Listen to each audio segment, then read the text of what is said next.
Real soldiers don't wait, Lockhart said, then frowned. I heard a rumour you'd been snaffled by the enemy. Got away, Sharpe said vaguely. Buggers were careless. He turned and watched as an errant rocket from the fort soared up into the cloudless sky to leave a thickening pile of smoke, through which eventually it tumbled harmlessly to earth. Are you really joining the attack? He asked Lockhart. Not in the front rank, Lockhart said. I ain't a fool. But Colonel Huddleston says we can go in and look for Dodd. So we'll wait for you boys to do the hard work, then follow. I'll look out for you. And we'll keep an eye on you, Lockhart promised. But in the meantime, I'll go and see if someone needs a needle threaded. You do that, Sharpe said. He watched the cavalryman walk away, and saw at the same time that Ahmed had been evicted from Clare's tent with Sharpe's few belongings. The boy looked indignant, but Sharpe guessed their exile from the tent would not last long, for Clare would surely move to the cavalryman's quarters before nightfall. Ding-dong, he thought.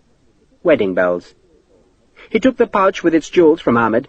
Then, while his uniform was being tailored, he went to watch the guns gnaw and batter at the fort. The young horseman who presented himself at the gate of Gavelgur's inner fort was tall, arrogant, and self-assured.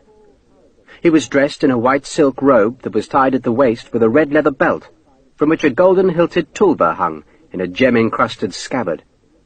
And he did not request that the gates be opened, but rather demanded it. There was in truth no good reason to deny his orders, for men were constantly traversing the ravine between the two forts, and Dodd's cobras were accustomed to opening and closing the gates a score of times each day. But there was something in the young man's demeanour that annoyed Gopal, so he sent for Colonel Dodd. Dodd arrived a few moments later with the twitching English sergeant at his side. The horseman rounded on Dodd, shouting at him to punish Gopal, but Dodd just spat, then turned to Hakeswill. Why would a man be riding a horse out of this gate? Wouldn't know, sir, Hakeswill said. The sergeant was now dressed in a white coat that was crossed with a black sash as a sign of rank, though quite what rank the sash denoted was uncertain. There's nowhere to exercise a horse, Dodd said, unless he plans to ride through the outer fort into the English camp. Ask him his business, Gopal. The young man refused to answer. Dodd shrugged, drew his pistol, and aimed it at the horseman's head. He cocked the gun, and the sound of the hammer engaging echoed loudly from the ramparts. The young man blanched and shouted at Gopal. He says, Sahib, that he's on an errand for the Kilada, Gopal explained to Dodd. What errand? Dodd demanded. The young man plainly didn't want to answer, but Dodd's grim face and the levelled pistol persuaded him to take a sealed packet from the pouch that hung from his belt. He showed Dodd the Kilada's seal, but Dodd was not impressed by the red wax, with its impression of a snake curled about a knife blade. Who's it addressed to? He demanded, gesturing that the young man turn the package over. The horseman obeyed, and Dodd saw that the packet was addressed to the commanding officer of the British camp. It must have been written by a clerk who was unfamiliar with the English language, for it was atrociously spelt. But the words were unmistakable, and Dodd stepped forward and seized the horse's bridle. Haul him out of the saddle, Gopal, Dodd ordered. Hold him in the guardroom and send a man to fetch Manu Bapu. The young man attempted a momentary resistance, even half drawing his tulva from its precious scabbard, but a dozen of Dodd's men easily overpowered him. Dodd himself turned away and climbed the steps to the rampart, motioning Hakeswill to follow him. It's obvious what the Kilada's doing, Dodd growled. He's trying to make peace. I thought we couldn't be defeated here, sir, Hakeswill said in some alarm. We can't, Dodd said. But Benny Singh's a coward. He thinks life should be nothing but women, music, and games. Which sounded just splendid to Obadiah Hakeswill, but he said nothing. He presented himself to Dodd as an aggrieved British soldier who believed the war against the Marathas was unfair. We ain't got no business here, sir, he'd said. Not in heathen land. It belongs to the Blackamoors, doesn't it? And there ain't nothing here for a redcoat. Dodd had not believed a word of it. He suspected Hakeswill had fled the British army to avoid trouble, but he could hardly blame the sergeant for that. Dodd himself had done the same, and Dodd didn't care about Hakeswill's motives, only that the sergeant was willing to fight. And Dodd believed his men fought better when white men gave them orders. There's a steadiness about the English sergeant, he had told Hakeswill, and it gives the natives bottom. It gives them what, sir? Hexwell had asked. Dodd had frowned at the sergeant's obtuseness. "You ain't Scotch, are you?" "Christ, no, sir. I ain't a bleeding Scotchman, nor a Welshman. English, sir, I am, through and through, sir." His face twitched. "English, sir, and proud of it." So Dodd had given Hexwell a white jacket and a black sash, then put him in charge of a company of his cobras. "Fight well for me here, Sergeant," he told Hexwell when the two men reached the top of the rampart, "and I'll make you an officer." "I shall fight, sir. Never you mind, sir. Fight like a demon, I will." And Dodd believed him. For if Hexwell did not fight, then he risked being captured by the British, and God alone knew what trouble he would then face. Though in truth, Dodd didn't see how the British could penetrate the inner fort. He expected them to take the outer fort, but there they had a flat approach, and their guns were already blasting down the breaches. But they would have a far greater problem in capturing the inner fort. He showed that problem now to Hexwell. "There's only one way in, Sergeant, and that's through this gate. They can't assault the walls because the slope of the ravine is too steep. See?" Hexwell looked to his left and saw that the wall of the inner fort was built on an almost sheer slope.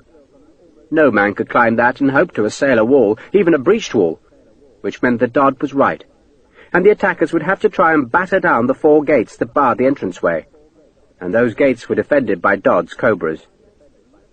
"And my men have never known defeat, Sergeant," Dodd said. "They've watched other men beaten, but they've not been outfought themselves. And here, the enemy will have to beat us. Have to. But they can't. They can't." He fell silent, his clenched fists resting on the fire step. The sound of the guns was constant, but the only sign of the bombardment was the misting smoke that hung over the far side of the outer fort. Manu Bapu, who commanded there, was now hurrying back towards the inner fort, and Dodd watched the prince climb the steep path to the gates. The hinges squealed as, one after the other, the gates were opened to let Bapu and his aides in. Dodd smiled as the last gate was unbarred. "Let's go and make some mischief," he said, turning back to the steps. Manu Bapu had already opened the letter that Gopal had given to him. He looked up as Dodd approached. "Read it," he said simply, thrusting the folded paper towards the colonel. "You wants to surrender?" Dodd asked, taking the letter. "Just read it," Bapu said grimly. The letter was clumsily written, but intelligible. Beni Singh, as Kiladar of the Raja of Berat's fortress of Gavilgur, was offering to yield the fort to the British on the sole condition that the lives of all the garrison and their dependents were spared. None was to be hurt, none was to be imprisoned. The British were welcome to confiscate all the weaponry in the fort, but they were to allow Gavilgur's inhabitants to leave with such personal property as could be carried away on foot or horseback. "Of course the British will accept," Manu Bapu said. "They don't want to die in the breaches." "Has Beni Singh the authority to send this?" Dodd asked. Bapu shrugged. "He's Kiladar." "You're the general of the army. I'm the Raja's brother." Bapu stared up at the sky between the high walls of the entranceway. "One can never tell with my brother," he said. "Maybe he wants to surrender, but he hasn't told me. Maybe if we lose he can blame me, saying he always wanted to yield." "But you won't yield." "We can win here," Bapu said fiercely, then turned towards the palace as Gopal announced that the Kiladar himself was approaching. Beni Singh must have been watching his messenger's progress from the palace, for now he hurried down the path, and behind him came his wives, concubines, and daughters. Bapu walked towards him, followed by Dodd and a score of his white-coated soldiers. The Kiladar must have reckoned that the sight of the women would soften Bapu's heart, but the prince's face just became harder. "If you want to surrender," he shouted at Beni Singh, "then talk to me first." "I have authority here," Beni Singh squeaked. His little lapdog was in his arms, its small tongue hanging out as it panted in the heat. "You have nothing," Bapu retorted. The women, pretty in their silk and cotton, huddled together as the two men met beside the snake pit. "The British are making their breaches," Beni Singh protested, "and tomorrow or the day after they'll come through. We shall all be killed." He wailed the prophecy. "My daughters will be their playthings, and my wives their servants." The women shuddered. "The British will die in the breaches," Bapu retorted. "They cannot be stopped," Beni Singh insisted. "They are jinns." Bapu suddenly shoved Beni Singh back towards the rock pit where the snakes were kept. The Kiladar cried aloud as he tripped and fell backwards. But Bapu had kept hold of Benny Singh's yellow silk robe, and now he held on tight so that the Killadar did not fall. Hakeswill sidled to the pit's edge and saw the monkey bones. Then he saw a curving, flickering shape slither across the pit's shadowed floor, and he quickly stepped back. Benny Singh whimpered. "I am the Killadar. I'm trying to save lives." "You're supposed to be a soldier," Bapu said in his hissing voice, "and your job is to kill my brother's enemies." The women screamed, expecting to see their man fall to the pit's floor, but Manu Bapu kept a firm grip on the silk. "And when the British die in the breaches," he said to Benny Singh, "and when their survivors are hurried south across the plain, who do you think will get the credit for the victory? The Killadar of the fort, that is who. And you would throw that glory away?" "They are jinns," Benny Singh said, and he looked sideways at Obadiah Hakeswill, whose face was twitching, and he screamed, "They are jinns!" "They are men, as feeble as other men," Bapu said. He reached out with his free hand and took hold of the white dog by the scruff of its neck. Benny Singh whimpered, but did not resist. The dog struggled in Manu Bapu's grip. "If you try to surrender the fortress again," Manu Bapu said, "then this will be your fate." He let the dog drop. It yelped as it fell into the pit, then howled piteously as it struck the rock floor.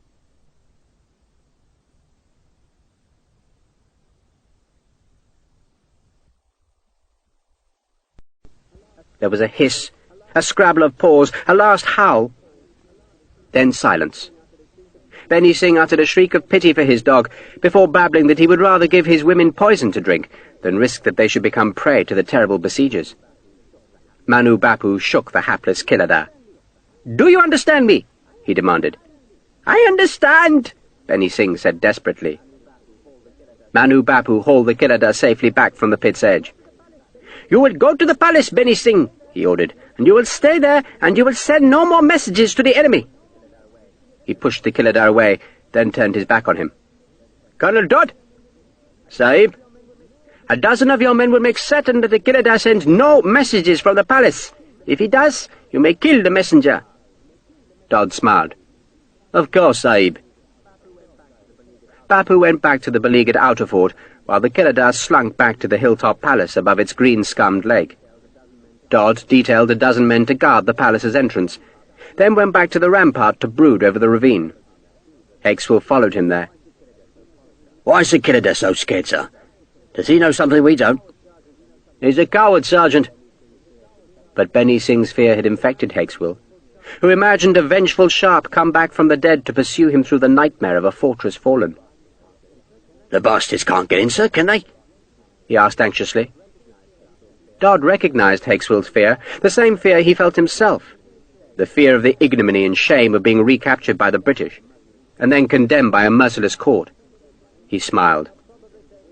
"They'll probably take the outer fort, Sergeant, because they're very good, and because our old comrades do indeed fight like jinns. But they cannot cross the ravine, not if all the powers of darkness help them, not if they besiege us for a year, not if they batter down all these walls and destroy the gates and flatten the palace by gunfire, because they will still have to cross the ravine. And it cannot be done. It cannot be done." And who rules Gavalgur, Dodd thought, reigns in India. And within a week he would be Raja here. Gavalgur's walls, as Stokes had guessed, were rotten. The first breach in the outer wall took less than a day to make. In mid-afternoon the wall had still been standing, though a cave had been excavated into the dusty rubble where Stokes had pointed the guns, but quite suddenly the whole rampart collapsed. It slid down the brief slope in a cloud of dust, which slowly settled to reveal a steep ramp of jumbled stone leading into the space between the two walls. A low stub of the wall's rear face still survived, but an hour's work served to throw that remnant down. The gunners changed their aim, starting the two breaches in the higher inner wall, while the enfilading batteries, which had been gnawing at the embrasures to dismount the enemy's guns, began firing slantwise into the first breach to dissuade the defenders from building obstacles at the head of the ramp. The enemy guns, those which survived, redoubled their efforts to disable the British batteries, but their shots were wasted in the gabions or overhead. The big gun which had inflicted such slaughter fired 3 more times, but its balls cracked uselessly into the cliff face, after which the Maratha gunners mysteriously gave up. Next day the 2 inner breaches were made, and now the big guns concentrated on widening all 3 gaps in the walls. The 18-pounder shots slammed into rotten stone, gouging out the wall's fill to add to the ramps. By evening, the breaches were clearly big enough, and now the gunners aimed their pieces at the enemy's remaining cannon. One by one they were unseated, or their embrasures shattered. A constant shroud of smoke hung over the rocky neck of land. It hung thick and pungent, twitching every time a shot whipped through. The enfilading 12-pounders fired shells into the breaches, while the howitzer lobbed more shells over the walls. The British guns fired deep into dusk, and minute by minute the enemy response grew feebler as their guns were wrecked or thrown off the fire steps. Only as black night dropped did the besiegers' hot guns cease fire. But even now there'd be no respite for the enemy. It was at night that the defenders could turn the breaches into death traps. They could bury mines in the stony ramps, or dig wide trenches across the breach summits, or make new walls behind the raw new openings. But the British kept one heavy gun firing throughout the darkness. They loaded the 18-pounder with canister, and 3 times an hour sprayed the area of the breaches with a cloud of musket balls to deter any Maratha from risking his life on the rubbled slopes. Few slept well that night.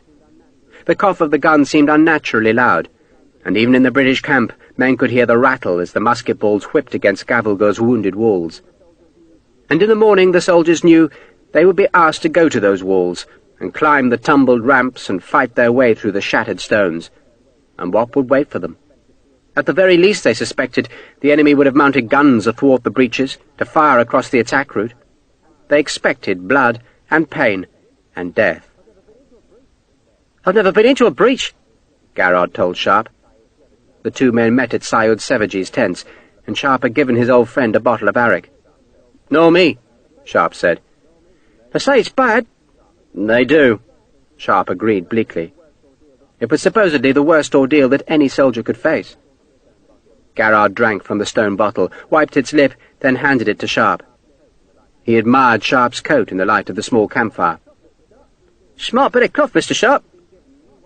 The coat had been given new white turnbacks and cuffs by Claire Wall, and Sharpe had done his best to make the jacket wrinkled and dusty, but it still looked expensive. "Just an old coat, Tom," he said dismissively. "Funny, isn't it? Mr. Morris lost a coat." "Did he?" Sharpe asked. "He should be more careful." He gave Garrod the bottle, then climbed to his feet. "I've got an errand, Tom." He held out his hand. "I'll look for you tomorrow." "I'll look out for you, Dick." Sharpe led Ahmed through the camp. Some men sang around their fires, others obsessively honed bayonets that were already razor-sharp. A cavalryman had set up a grinding stone, and a succession of officers' servants brought swords and sabres to be given a wicked edge. Sparks whipped off the stone. The sappers were doing their last job, making ladders from bamboo that had been carried up from the plain. Major Stokes supervised the job, and his eyes widened in joy as he saw Sharpe approaching through the firelight.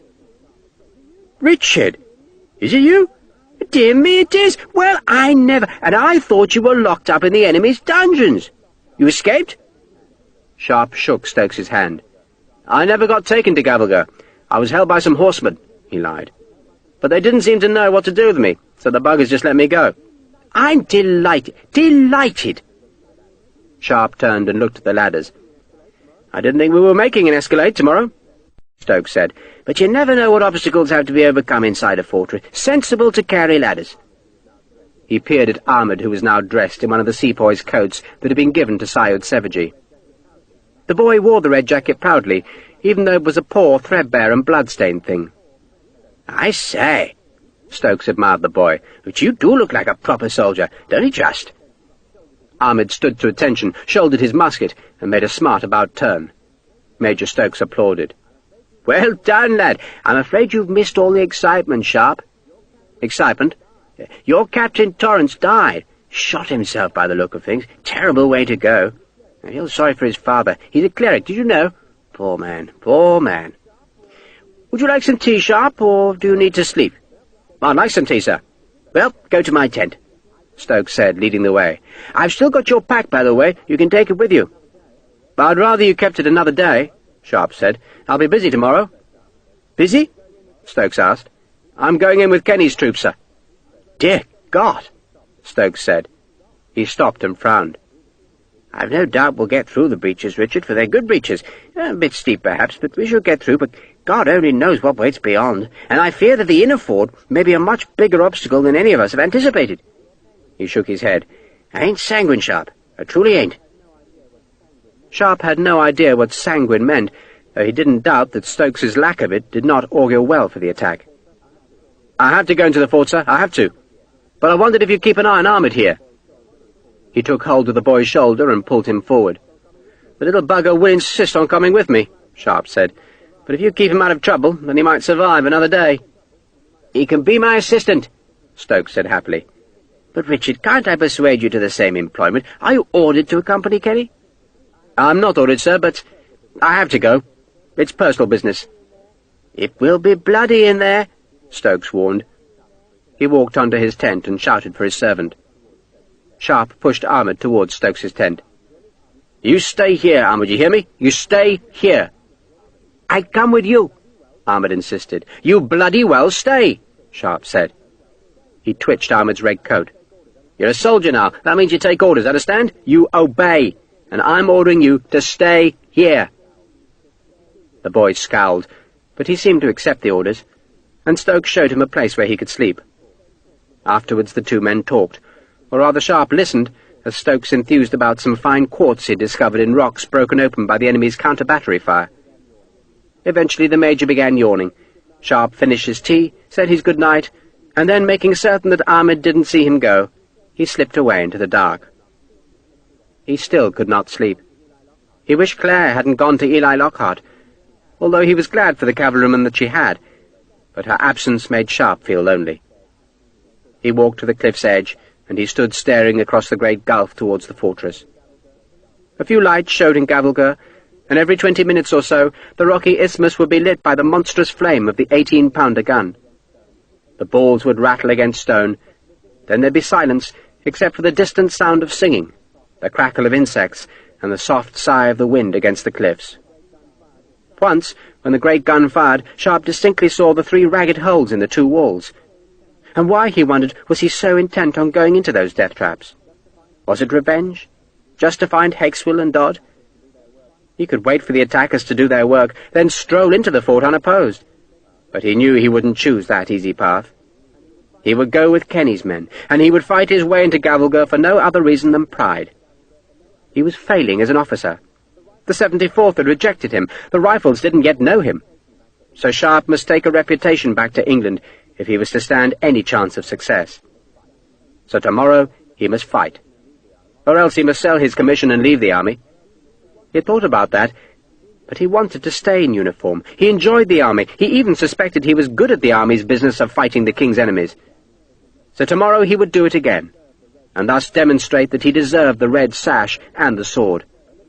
So in the morning, when the drums beat and the enemy guns beat even harder, Sharpe would go into Gavelgur. Chapter 9. At dawn there was a mist in Dear Gorm, a mist that sifted through the rain trees and pooled in the valleys and beaded on the tents. "Touch of winter, don't you think?" Sir Arthur Wellesley commented to his aide Campbell.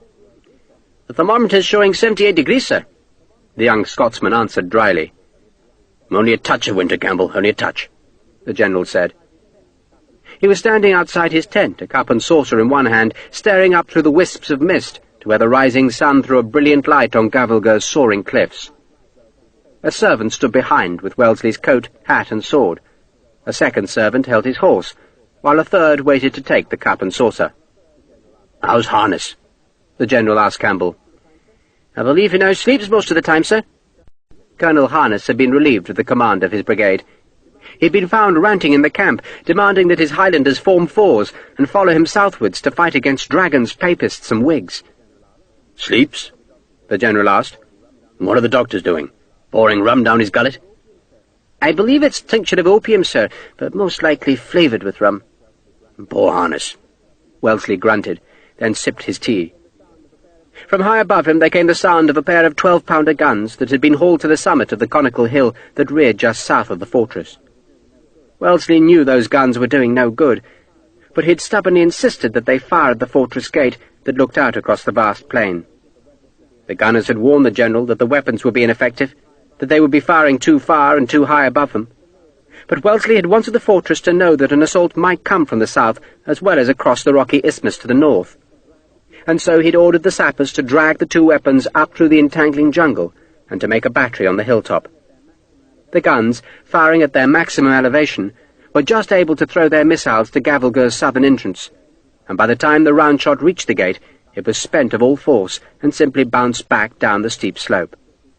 But that wasn't the point. The point was to keep some of the garrison looking southwards, so that not every man could be thrown against the assault on the breaches. That assault would not start for 5 hours yet. For before Lieutenant Colonel Kenny led his men against the breaches, Wellesley wanted his other attackers to be in place. Those were 2 columns of redcoats that were even now climbing the 2 steep roads that twisted up the great cliffs. Colonel Wallace, with his own 74th and a battalion of sepoys, would approach the southern gate, while the 78th and another native battalion would climb the road which led to the ravine between the forts. Both columns could expect to come under heavy artillery fire, and neither could hope to break into the fortress, but their job was only to distract the defenders, while Kenny's men made for the breaches. Wellesley drained the tea, made a wry face at its bitter taste, and held out the cup and saucer for the servant. "Time to go, Campbell?" "Yes, sir."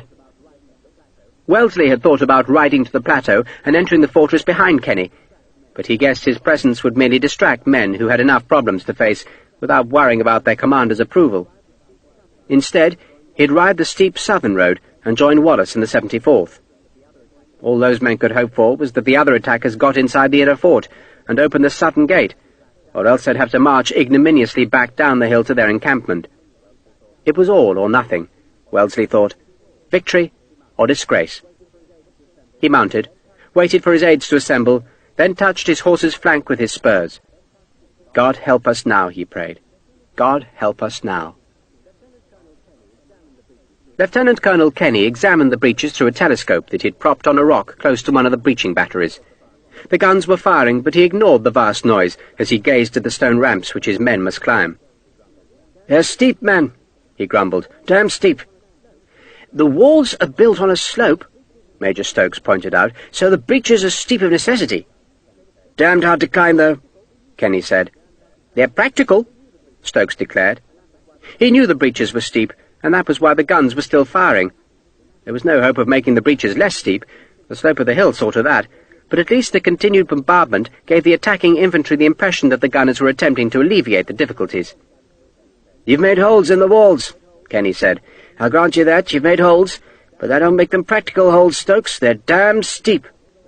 "Of necessity," Stokes repeated patiently. "We ain't monkeys, you know," Kenny complained.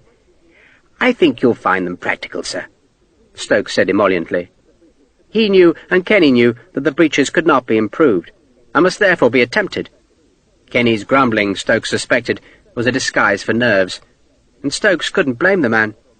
He wouldn't have wanted to carry a sword or musket up those rugged stone slopes to whatever horrors the enemy had prepared on the other side. Kenny grunted. "I suppose I'll have to suffice," he said grudgingly, snapping his telescope shut. He flinched as one of the 18-pounders roared and billowed smoke all about the battery. Then he strode into the acrid cloud, shouting for Major Plummer, the gunner officer. Plummer, powder-stained and sweating, loomed out of the smoke. "Sir? You'll keep your pieces firing till we're well on the breaches?" "I will, sir." "That should keep their damned heads down," Kenny said, then fished a watch from his fob. "I make it 10 minutes after 9. 8 minutes after," Plummer said. "Exactly 9 o'clock, Stokes said, tapping his watch to see if the hands were stuck. "We'll use my timepiece," Kenny decreed, "and we'll move forward on the strike of 10 o'clock. And remember, Plummer, keep firing till we're there. Don't be chary, man. Don't stop just because we're close to the summit. Batter the bastards! Batter the bastards!" He frowned at Ahmed, who was staying close to Stokes. The boy was wearing his red coat, which was far too big for him, and Kenny seemed on the point of demanding an explanation for the boy's odd garb, then abruptly shrugged and walked away. He went to where his men crouched on the track that led to the fortress gate. They were sheltered from the defenders by the lie of the land, but the moment they advanced over a small rocky rise, they'd become targets. They then had 300 yards of open ground to cross, and as they neared the broken walls, they'd be squeezed into the narrow space between the tank and the precipice, where they could expect the fire of the defenders to be at its fiercest. After that, it was a climb to the breaches, and to whatever horrors waited out of sight. The men sat, trying to find what small shade was offered by bushes or rocks. Many were half drunk, for their officers had issued extra rations of arrack and rum. None carried a pack. They had only their muskets, their ammunition and bayonets. A few, not many, prayed. An officer of the Scotch Brigade knelt bareheaded amongst a group of his men, and Kenny, intrigued by the sight, swerved towards the kneeling soldiers to hear them softly repeating the 23rd Psalm. Most men just sat, heads low, consumed by their thoughts. The officers forced conversation. Behind Kenny's 1,000 men was a second assault force, also composed of sepoys and Scotsmen, which would follow Kenny into the breach. If Kenny failed, then the second storming party would try to go further.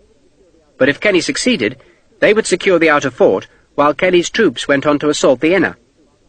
Small groups of gunners were included in both assault groups, and their orders were to find whatever serviceable cannon still existed in the outer fort and turn them against the defenders beyond the ravine. An officer wearing the white facings of the 74th picked his way up the track between the waiting troops. The man had a cheap Indian sabre at his waist, and, unusually for an officer, was carrying a musket and cartridge box. Kenny hailed him. "Who the devil are you?" "Sharpe, sir." The name rang a bell in Kenny's mind. "Wellesley's men?" "Don't know about that, sir." Kenny scowled at the evasion. "You were at Assaye, yes?" "Yes, sir," Sharpe admitted. Kenny's expression softened. He knew of Sharpe, and he admired a brave man. "So what the devil are you doing here, Sharpe? Your regiment is miles away. They're climbing the road from Deargorm." "I was stranded here, sir," Sharpe said, deciding there was no point in trying to deliver a longer explanation. "And there wasn't time to join the 74th, sir, so I was hoping to go with my old company. That's Captain Morris's men, sir." He nodded up the track to where the 33rd's Light Company was gathered among some boulders. "Your permission, of course, sir." "No doubt Morris will be glad of your help, Sharpe," Kenny said. "As will I." He was impressed by Sharpe's appearance, for the ensign was tall, evidently strong, and had a roguish fierceness about his face. In the breach, the colonel knew, victory or defeat, as often as not, came down to a man's skill and strength, and Sharpe looked as if he knew how to use his weapons. "Good luck to you, Sharpe." "And the best to you, sir," Sharpe said warmly. He walked on, his borrowed musket heavy on his shoulder. Eli Lockhart and Syed Sevaji were waiting with their men among the third group, the soldiers who would occupy the fort after the assault troops had done their work, if indeed the leading 2,000 men managed to get through the walls. A rumour was spreading that the breaches were too steep, and that no one could carry a weapon and climb the ramps at the same time. The men believed they'd need to use their hands to scramble up the stony piles, and so they'd be easy targets for any defenders at the top of the breaches. The gunners, they grumbled, should have brought down more of the wall, if not all of it. And the proof of that assertion was the guns' continual firing. Why would the guns go on gnawing at the wall if the breaches were already practical? They could hear the strike of round shot on stone, hear the occasional tumble of rubble. But what they couldn't hear was any fire from the fortress. The bastards were saving their fire for the assault. Sharpe edged among sepoys who were carrying one of Major Stokes's bamboo ladders. The dark faces grinned at him, and one man offered Sharpe a canteen which proved to contain a strongly spiced arrack. Sharpe took a small sip, then amused the sepoys by pretending to be astonished by the liquor's fierceness. "That's rare stuff, lads," Sharpe said, then walked on towards his old comrades. They watched his approach with a mixture of surprise, welcome, and apprehension. When the 33rd's Light Company had last seen Sharpe, he had been a sergeant, and not long before that he had been a private strapped to the punishment triangle. Now he wore a sword and sash. Although officers promoted from the ranks were not supposed to serve with their old units, Sharpe had friends amongst these men, and if he was to climb the steep rubble of Gavelgur's breaches, then he'd rather do it among friends. Captain Morris was no friend, and he watched Sharpe's approach with foreboding. Sharpe headed straight for his old company commander. "Good to see you, Charles," he said, knowing that his use of the Christian name would irritate Morris. "Nice morning, eh?" Morris looked left and right as though seeking someone who could help him confront this upstart from his past. Morris had never liked Sharpe. Indeed, he conspired with Obadiah Hexwell to have Sharpe flogged, in the hope that the punishment would end in death. But Sharpe had survived and had been commissioned. Now the bastard was being familiar, and there was nothing Morris could do about it. "Sharpe," he managed to say. "Thought I'd join you, Charles," Sharpe said airily. "I've been stranded up here, and Kenny reckoned I might be useful to you." "Of course," Morris said, conscious of his men's gaze. Morris would have liked to tell Sharpe to bugger a long way off, but he could not commit such impoliteness to a fellow officer in front of his men. "I never congratulated you," he forced himself to say. "No time like the present," Sharpe said. Morris blushed. "Congratulations." "Thank you, Charles," Sharpe said, then turned and looked at the company. Most grinned at him, but a few men avoided his gaze.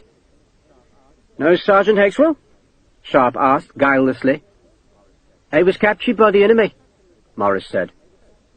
The captain was staring at Sharpe's coat, which wasn't quite big enough, and looked somehow familiar. Sharpe saw Morris frowning at the jacket. "You like the coat?" he asked. "What?" Morris asked, confused by his suspicions and by Sharpe's easy manner. Morris himself was wearing an old coat that was disfigured by brown cloth patches. "I bought the coat after Assaye," Sharpe said. "You weren't there, were you?" "No." "Nor at Argam?" "No," Morris said, stiffening slightly. He resented the fact that Sharpe had survived those battles, and was now suggesting, however delicately, that the experience gave him an advantage. The truth was that it did, but Morris could not admit that any more than he could admit his jealousy of Sharpe's reputation. "So what are our orders today?" Sharpe asked. Morris could not accustom himself to this confident Sharpe, who treated him as an equal, and he was tempted not to answer. But the question was reasonable, and Sharpe was undoubtedly an officer, if merely an ensign. "Once we're through the first wall," Morris answered unhappily, "Kenny's going to attack the left-hand upper breach, and he wants us to seal off the right upper breach." "Sounds like a decent morning's work," Sharpe said happily, then raised a hand to Garrard. "How are you, Tom?" "Breach you here, sir." "Couldn't let you babies go into a breach without some help," Sharpe said, then held out his hand to Sergeant Green. "Good to see you, Sergeant." "Glad to see you too, sir," Green said, shaking Sharpe's hand. "I heard you'd been commissioned. I hardly dare believe it." "You know what they say about scam, Sergeant?" Sharpe said. "Always floats to the top, eh?" Some of the men laughed, especially when Sharpe glanced at Morris, who had indeed expressed that very opinion not long before. Others scowled, for there were plenty in the company who resented Sharpe's good fortune. One of them, a dark-faced man called Crowley, spat. "You always were a lucky bastard, Sharpey." Sharpe seemed to ignore the remark as he stepped through the seated company and greeted more of his old friends. But when he was behind Crowley, he turned abruptly and pushed out the butt of his slung musket, so that the heavy stock thumped into the private's head. Crowley let out a yelp and turned to see Sharpe standing above him. "The word, Crowley," Sharpe said menacingly, "is sir." Crowley met Sharpe's gaze, but could not hold it. "Yes, sir," he said meekly. "I'm sorry I was careless with the musket, Crowley," Sharpe said. There was another burst of laughter, making Morris scowl, but he was quite uncertain of how to deal with Sharpe, and so he said nothing. Watson, a Welsh private who joined the regiment rather than face an assize court, jerked a thumb towards the fort. "They say the breaches are too steep, Mr. Sharpe." "Nothing to what you Welsh boys climb every day in the mountains," Sharpe said. He'd borrowed Major Stokes's telescope shortly after dawn and stared at the breaches, and he had not much liked what he'd seen. But this was no time to tell the truth. "We're going to give the buggers a right bloody thrashing, lads," he said instead. "I've fought these Marathas twice now, and they don't stand. They look good, but press home on the bastards, and they turn and run like jackrabbits. Just keep going, boys, keep fighting, and the buggers will give up." It was the speech Morris should have made to them, and Sharpe hadn't even known he was going to make any kind of speech when he opened his mouth, but somehow the words had come. And he was glad, for the men looked relieved at his confidence. Then some of them looked nervous again as they watched a sepoy coming up the track with a British flag in his hands. Colonel Kenny and his aides walked behind the man, all with drawn swords. Captain Morris drank deep from his canteen, and the smell of rum wafted to Sharpe. The guns fired on, crumbling the breech's shoulders and filling the air with smoke and dust as they tried to make the rough way smooth. Soldiers, sensing that the order to advance was about to be given, stood and hefted their weapons. Some touched rabbits' feet hidden in pockets, or whatever other small token gave them a fingerhold on life. One man vomited, another trembled. Sweat poured down their faces. "Four ranks," Morris said. "Into ranks, quick now!" Sergeant Green snapped. An howitzer shell arced overhead, then plummeted towards the fort, trailing its wisp of fuse smoke. Sharpe heard the shell explode, then watched another shell follow. A man dashed out of the ranks into the rocks, lowered his trousers and emptied his bowels. Everyone pretended not to notice, until the smell struck them. Then they jeered as the embarrassed man went back to his place. "That's enough," Green said. A sepoy drummer with an old-fashioned mitred shako on his head gave his drum a couple of taps, while a piper from the Scotch Brigade filled his bag and settled the instrument under his elbow. Colonel Kenny was looking at his watch. The guns fired on, their smoke drifting down to the waiting men. The sepoy with the flag was at the front of the forming column, and Sharpe guessed the enemy must be able to see the bright tip of the colour above the rocky crest. Sharpe took the bayonet from his belt and slotted it onto the musket. He wasn't wearing the sabre that Ahmed had stolen from Morris, for he knew the weapon would be identifiable, and so he had a tulba that he'd borrowed from Syed Sevaji. He didn't trust the weapon. He'd seen too many Indian blades break in combat. Besides, he was used to a musket and bayonet. "Fix bayonets," Morris ordered, prompted by the sight of Sharpe's blade. "And save your fire till you're hard in the breach," Sharpe added. "You've got one shot, lads, so don't waste it. You won't have time to reload till you're through both walls." Morris scowled at this unasked-for advice, but the men seemed grateful for it, just as they were grateful that they were not in the front ranks of Kenny's force. That honour had gone to the Grenadier Company of the 94th, who thus formed the Forlorn Hope. Usually the Hope, that group of men who went first into a breach to spring the enemy traps and fight down the immediate defenders, was composed of volunteers. But Kenny had decided to do without a proper Forlorn Hope. He wanted to fill the breaches quickly, and so overwhelm the defences by numbers. And thus, hard behind the Scotch Brigade's Grenadiers, were two more companies of Scots. Then came the Sepoys and Morris's men. "Hard and fast," Kenny had told them. "Hard and fast. Leave the wounded behind you," he'd ordered, "and just get up the damn breaches and start killing." The colonel looked at his watch for a last time, then snapped its lid shut and put it into a pocket. He took a breath, hefted his sword, then shouted one word. "Now!" And the flag went forward across the crest, and behind it came a wave of men who hurried towards the walls. For a few seconds the fortress was silent. Then the first rocket was fired. It seared towards the advancing troops, trailing its plume of thick smoke, then abruptly twisted and climbed into the clear sky. Then the guns began. Colonel William Dodd saw the errant rocket twist into the sky, falter amidst the growing tumult of its own smoke, then fall. Manu Bapu's guns began to fire, and Dodd knew, though he couldn't see over the loom of the outer fort, that the British attack was coming. "Gopal!" he called to his second-in-command. "Sahib?" "Close the gates." "Sahib?" Gopal frowned at the colonel. It had been agreed with Manu Bapu that the 4 gates that barred the entranceway to the inner fort would be left open, so that the defenders of the outer fort could retreat swiftly, if it was necessary. Dodd had even posted a company to guard the outermost gate, to make sure that no British pursuers could get in behind Manu Bapu's men. Yet now he was suggesting that the gate should be shut. "You want me to close them, Sahib?" Gopal asked, wondering if he'd misheard. "Close them, bar them, and forget them," Dodd said happily, "and pull the platoon back inside the fort. I have another job for them." "But, Sahib, have you heard me, Jamadan? Move!"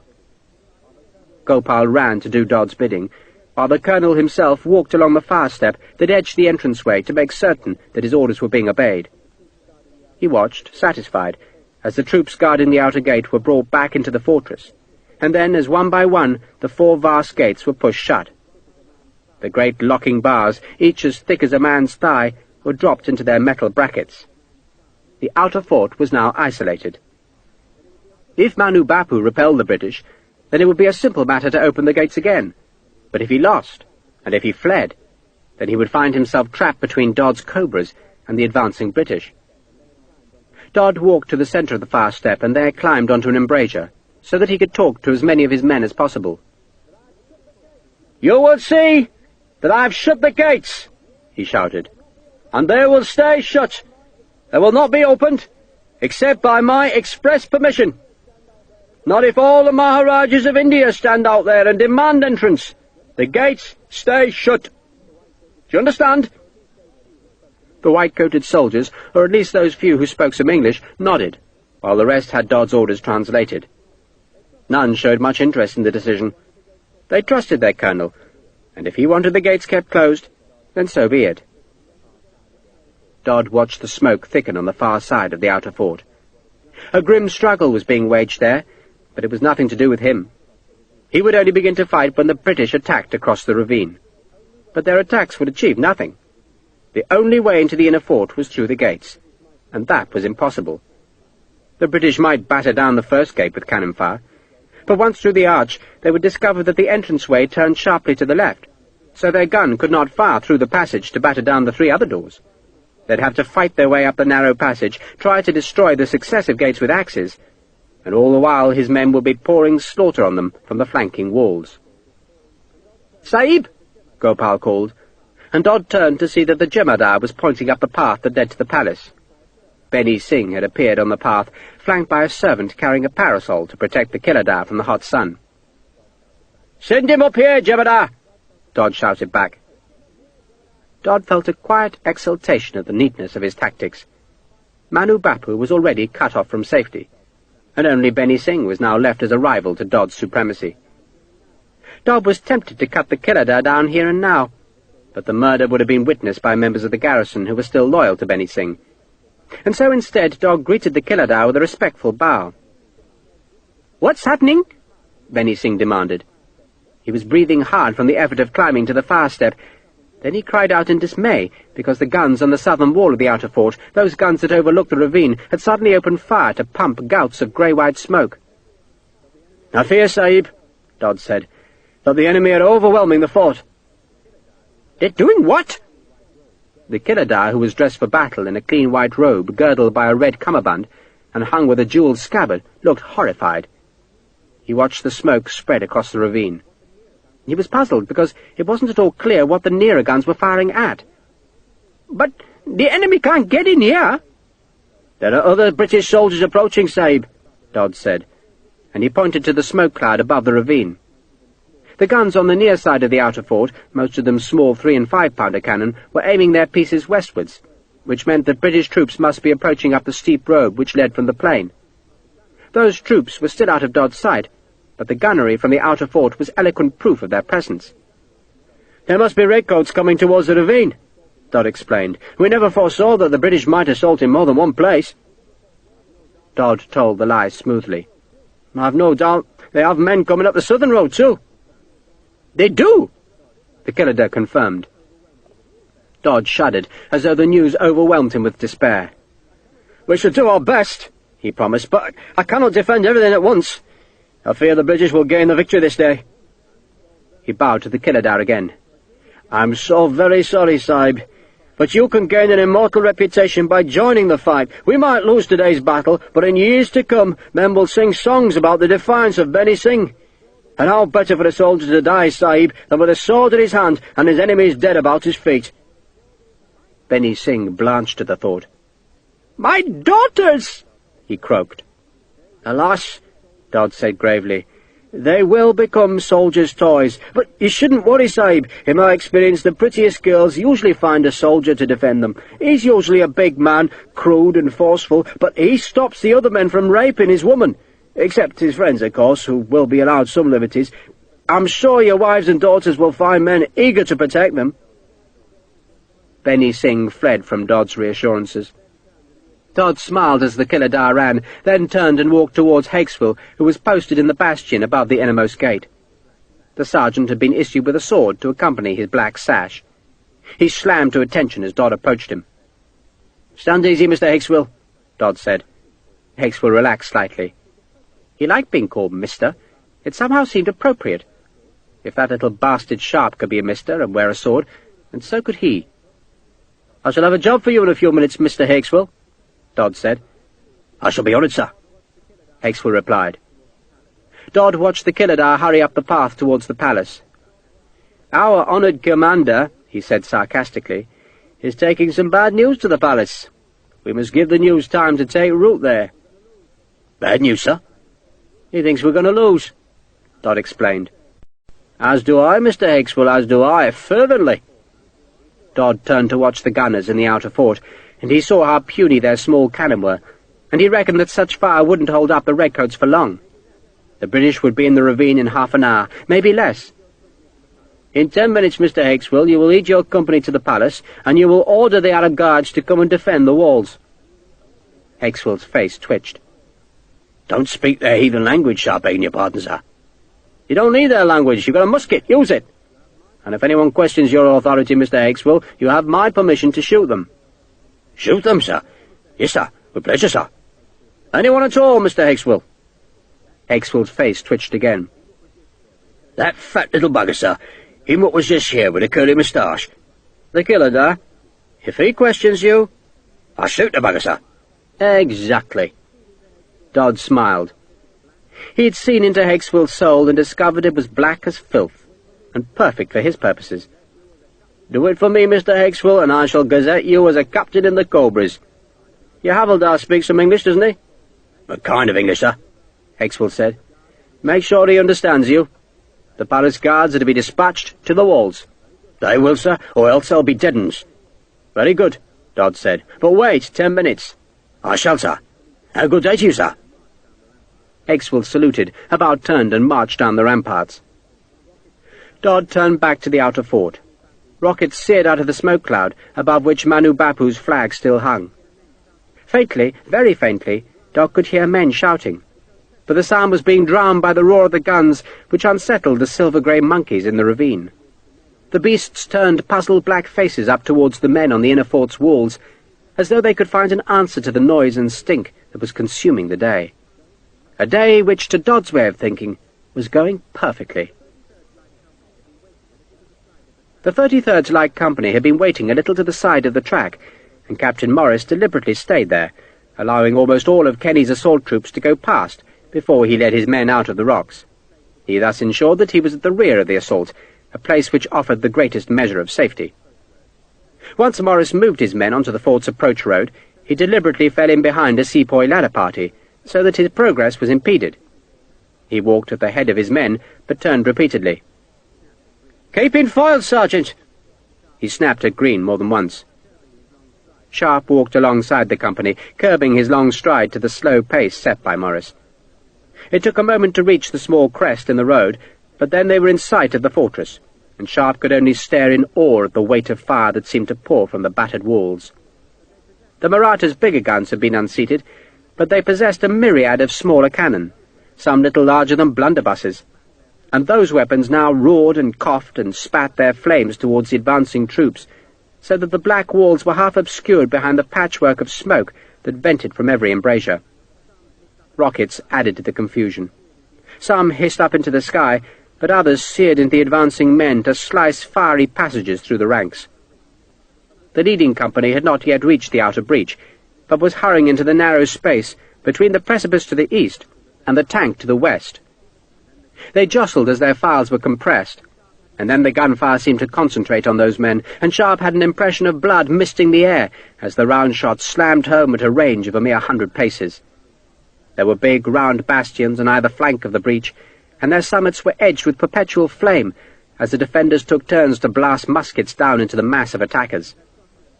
The British guns were still firing, their shots exploding bursts of dust and stone from the breach, or else hammering into the embrasures in an effort to dull the enemy's fire. An aide came running back down the path. "Hurry!" he called. "Hurry!" Morris made no effort to hasten his pace. The leading Scots were past the tank now and climbing the gentle slope towards the walls, but that slope became ever steeper as it neared the breach. The man with the flag was in front. Then he was engulfed by Highlanders, racing to reach the stones. Kenny led them, sword in hand. Muskets suddenly flamed from the breach summit, obscuring it with smoke, and then an 18-pounder shot churned up the smoke and threw up a barrowload of broken stone, amidst which an enemy musket wheeled. Sharpe quickened his pace. He could feel a kind of rage inside, and he wondered if that was fear. but there was an excitement too, and an anxiety that he would miss the fight. He could see the fight clearly enough, for the breach was high above the approach road, and the Scots, scrambling up using their hands, were clearly visible. The British gunners were still firing, hammering round shot just inches over the Scotsmen's heads, to keep the summit of the breach clear of the enemy. And then, abruptly, the guns stopped, and the redcoats climbed into the dust that hung thick above the shattered stones. A mass of Arabs climbed the breach's inner slope, coming to oppose the Scots, and scimitars rang against bayonets.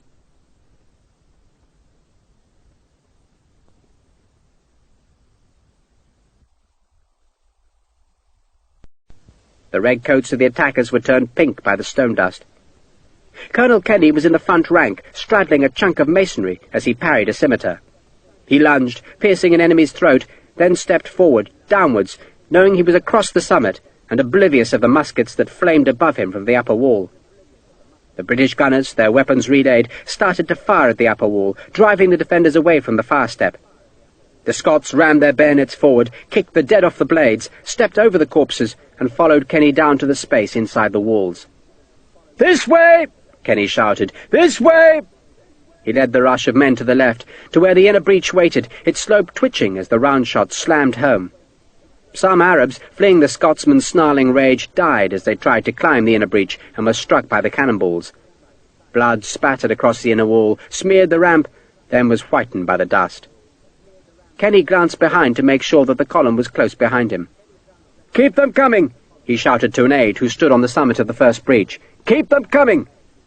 Kenny spat a mouthful of dust, then shouted at the Scots to start the ascent of the second breach. "Hurry! Hurry!" Kenny's aides, who were still outside the walls, urged on the column.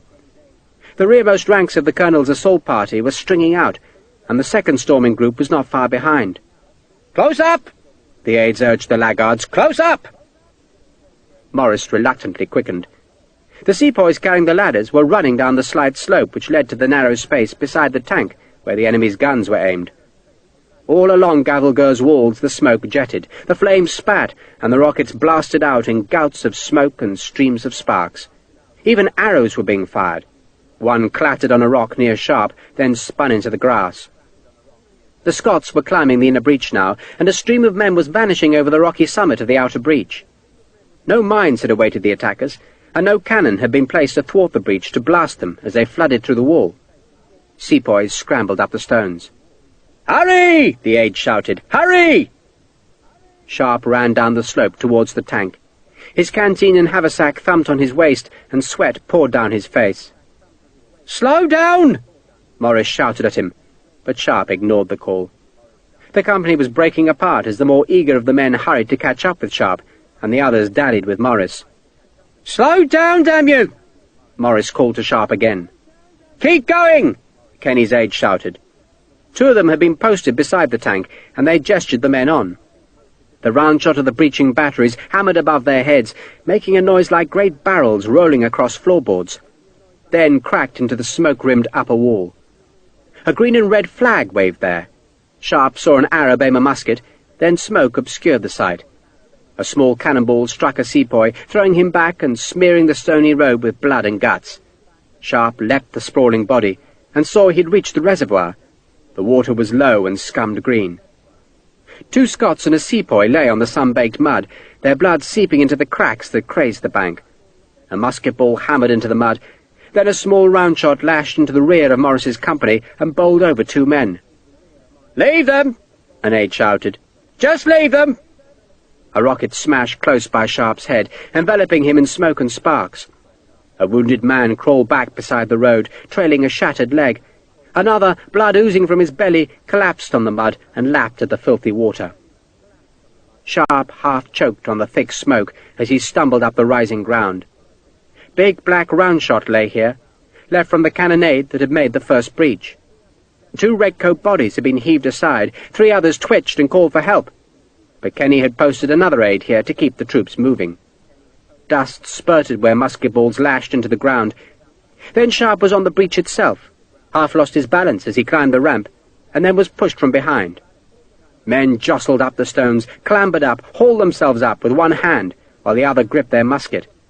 Sharpe put his hand on a smear of blood. The dusty rubble was almost too hot to touch, and the ramp was much longer than Sharpe had anticipated. Men shouted hoarsely as they climbed, and still the bullets thudded down. An arrow struck and quivered in a musket stock. A rocket crashed into the flood of men, parting it momentarily as the carcass flamed madly where it had lodged between a boulder and a cannonball. Someone unceremoniously dumped a dead Scotsman on top of the hissing rocket, and the press of men clambered on up over the corpse. Once at the summit, the attackers turned to their left and ran down the inside of the breach to the dry grass that separated the two walls. A fight was going on in the left-hand breach, and men were bunching behind it. But Sharpe could see the Scots were gradually inching up the slope. By God, he thought, they were almost in. The British guns had ceased firing for fear of hitting their own men. Sharpe turned right, going to the second inner breach that Morris's company was supposed to seal off. High above him, from the far step of the inner wall, defenders leant over to fire down into the space between the ramparts. Sharpe seemed to be running through a hail of bullets that magically didn't touch him. Smoke wreathed about him. Then he saw the broken stones of the breach in front, and he leapt onto them and clambered upwards. "I'm with you, Dick!" Tom Garrard shouted just behind. Then a man appeared in the smoke above Sharpe and heaved down a balk of wood. The timber struck Sharpe on the chest, throwing him back onto Garrard, who clutched at him as the two men fell on the stones. Sharpe swore as a fusillade of musket fire came down from the breach summit. A handful of men was with him, maybe 6 or 7, but none seemed to be hit. They crouched behind him, waiting for orders. "No further! No further!" "Bugger him," Sharpe said, and he picked up his musket. And just then the British guns, seeing that the right-hand breach was still occupied by the Marathas, opened fire again, and the balls hammered into the stones just a few feet over Sharpe's head. One defender was caught smack in the belly by an 18-pounder shot, and it seemed to Sharpe that the man simply disintegrated in a red shower. Sharpe ducked as the blood poured down the stones, trickling past him and Garrard in small torrents. "Jesus!" Sharpe said. Another round shot slammed into the breach, the sound of the ball's strike as loud as thunder. Shards of stone whipped past Sharpe, and he seemed to be breathing nothing but hot dust. "No further!" Morris said. "Here, to me! Rally! Rally!" He was crouched under the inner wall, safe from the defenders on the breach, though high above him, on the undamaged far step, Arab soldiers still leant out to fire straight down. "Sharpe, come here!" Morris ordered. "Come on!" Sharpe shouted. "Bugger Morris. And bugger all the other officers, who said you could put a racing saddle on a cart horse, but the beast would not go quick. "Come on!" he shouted again as he clambered up the stones. And suddenly there were more men to his right, but they were Scots, and he saw that the leading men of the second assault group had reached the fortress. A red-haired lieutenant led them, a claymore in his hand. The lieutenant was climbing the centre of the breach, while Sharpe was trying to clamber up the steeper flank. The Highlanders went past Sharpe, screaming at the enemy, and the sight of their red coats made the British gunners cease fire, and immediately the breach summit filled with robed men who carried curved swords with blades as thick as cleavers. Swords clashed, muskets crashed, and the red-haired lieutenant shook like a gaffed eel as a scimitar sliced into his belly. He turned and fell toward Sharpe, dropping his claymore. A line of defenders was now firing down the breach, while a huge Arab, who looked 7 feet tall to Sharpe, stood in the centre with a reddened scimitar and dared any man to challenge him. 2 did, and both he threw back in a shower of blood. "Light company!" Sharpe shouted. "Give those bastards fire! Fire!" Some muskets banged behind him, and the row of defenders seemed to stagger back, but they closed up again, rallied by the huge man with the blood-stained scimitar. Sharpe had his left hand on the broken shoulder of the wall, and he used it to haul himself up, then twisted aside as the closest Arabs turned and fired at him. The balls whiplashed past as a flaming lump of wadding struck Sharpe on the cheek.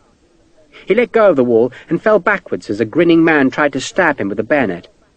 Dear God, but the breach was steep. His cheek was burnt and his new coat scorched. The Scots tried again, surging up the centre of the breach to be met by a line of Arab blades. More Arabs came from inside the fortress and poured a volley of musket fire down the face of the ramp. Sharpe aimed his musket at the tall Arab and pulled the trigger. The gun hammered into his shoulder, but when the smoke cleared, the big man was still standing and still fighting. The Arabs were winning here. They were pressing down the face of the breach and chanting a blood-curdling war cry as they killed. A man rammed a bayonet at Sharpe. He parried it with his own, but then an enemy grasped Sharpe's musket by the muzzle and tugged it upwards. Sharpe cursed, but held on, then saw a scimitar slashing towards him, and so he let go of the musket and fell back again. "Bastards!" he swore, then saw the dead Scottish lieutenant's claymore lying on the stones. He picked it up and swept it at the ankles of the Arabs above him, and the blade bit home and threw one man down, and the Scots were charging up the breach again, climbing over their own dead, and screaming a raw shout of hate that was matched by the Arabs' cries of victory. Sharpe climbed again. He balanced on the steep stones and hacked with the claymore, driving the enemy back. He scrambled up 2 more feet, wreathed in bitter smoke, and reached the spot where he could grip the wall at the edge of the breach. All he could do now was hold onto the stone with his left hand, and thrust and swing with the sword. He drove men back, but then the big Arab saw him, and came across the breach, bellowing at his comrades to leave the redcoat's death to his scimitar. He raised the sword high over his head, like an executioner taking aim, and Sharpe was off balance. "Push me, Tom!" he shouted, and Garrod put a hand on Sharpe's arse and shoved him hard upwards, just as the scimitar started downwards. But Sharpe had let go of the wall and reached out to hook his left hand behind the tall man's ankle. He tugged hard, and the man shouted in alarm as his feet slid out from under him, and as he bumped down the breach's flank. "Now kill him!" Sharpe bellowed, and a half-dozen redcoats attacked the fallen man with bayonets as Sharpe hacked at the Arabs coming to the big man's rescue. His claymore clashed with scimitars, the blades ringing like blacksmiths' hammers on anvils. The big man was twisting and twitching as the bayonet stabbed again and again through his robes. The Scots were back, thrusting and snarling up the centre, and Sharpe forced himself up another step. Garrod was beside him now, and the two were only a step from the summit of the breach. "Bastards! Bastards!" Sharpe was panting as he hacked and lunged. The Arab's robes seemed to soak up the blows. Then suddenly, almost miraculously, they backed away from him. A musket fired from inside the fortress, and one of the Arabs crumpled down onto the breach's inner ramp, and Sharpe realized that the men who had fought their way through the left-hand breach must have turned and come to attack this breach from the inside. "Come on!" he roared, and he was on the summit at last, and there were Scots and light company men all about him as they spilt down into the outer fortress, where a company of the Scotch Brigade waited to welcome them. The defenders were fleeing to the southern gate, which would lead them to the refuge of the inner fort. "Jesus!" Tom Garrod said, leaning over to catch his breath. "Are you hurt?" Sharpe asked. Garrod shook his head. "Jesus!" he said again. Some enemy gunners, who had stayed with their weapons till the last minute, jumped down from the far step, dodged past the tired redcoats scattered inside the wall, and fled southwards. Most of the Scots and sepoys were too breathless to pursue them, and contented themselves with some musket shots. A dog barked madly until a sepoy kicked the beast into silence. Sharpe stopped. It seemed suddenly quiet, for the big guns were silent at last, and the only muskets firing were from the Marathas defending the gatehouse. A few small cannon were firing to the south, but Sharpe couldn't see them, nor guess what their target was. The highest part of the fort lay to his right, and there was nothing on the low summit but dry grassland and a few thorny trees. No defenders gathered there. To his left he could see Kenny's men assaulting the gatehouse.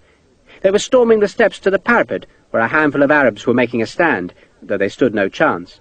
For over 100 redcoats now gathered under the wall and were firing up at the far step. The defenders' robes turned red. They were trapped now between the musket balls and the bayonets of the men climbing the steps, and though some tried to surrender, they were all killed. The other Marathas had fled, gone over the high ground in the centre of the outer fort to the ravine, and to the larger fort beyond. A vat stood in an embrasure of the wall, and Sharpe heaved himself up, and found, as he'd hoped, that the barrel contained water for the abandoned guns. They were very small cannon, mostly mounted on iron tripods, but they'd inflicted a hard punishment on the men crammed along the fort's approach. The dead and wounded had been pushed aside to make way for the stream of men approaching the breaches. Major Stokes was among them, armoured at his side, and Sharpe waved to them, though they didn't see him. He dipped his hands in the water, slung it over his face and hair, then stooped and drank. It was filthy stuff, stagnant and bitter with powder debris, but he was desperately thirsty. A cheer sounded as Colonel Kenny's men hoisted the British flag above the captured Delhi gate. Manu Bapu's flag was being folded by an aide, to be carried back to Britain. A squad of Scotsmen unbarred the big inner gate, then the outer one, to let even more redcoats into the fort that had fallen so quickly. Exhausted men slumped in the wall's shade, but Kenny's officers were shouting at them to find their units, to load their muskets, and move on south.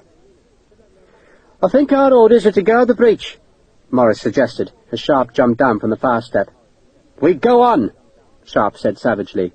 We go on, sir," Sharpe said, investing the sir with a savage scorn. "Move, move, move!" a major shouted at Morris. "The job ain't done yet, move on!" He waved southwards. "Sergeant Crane," Morris said reluctantly, "gather the men."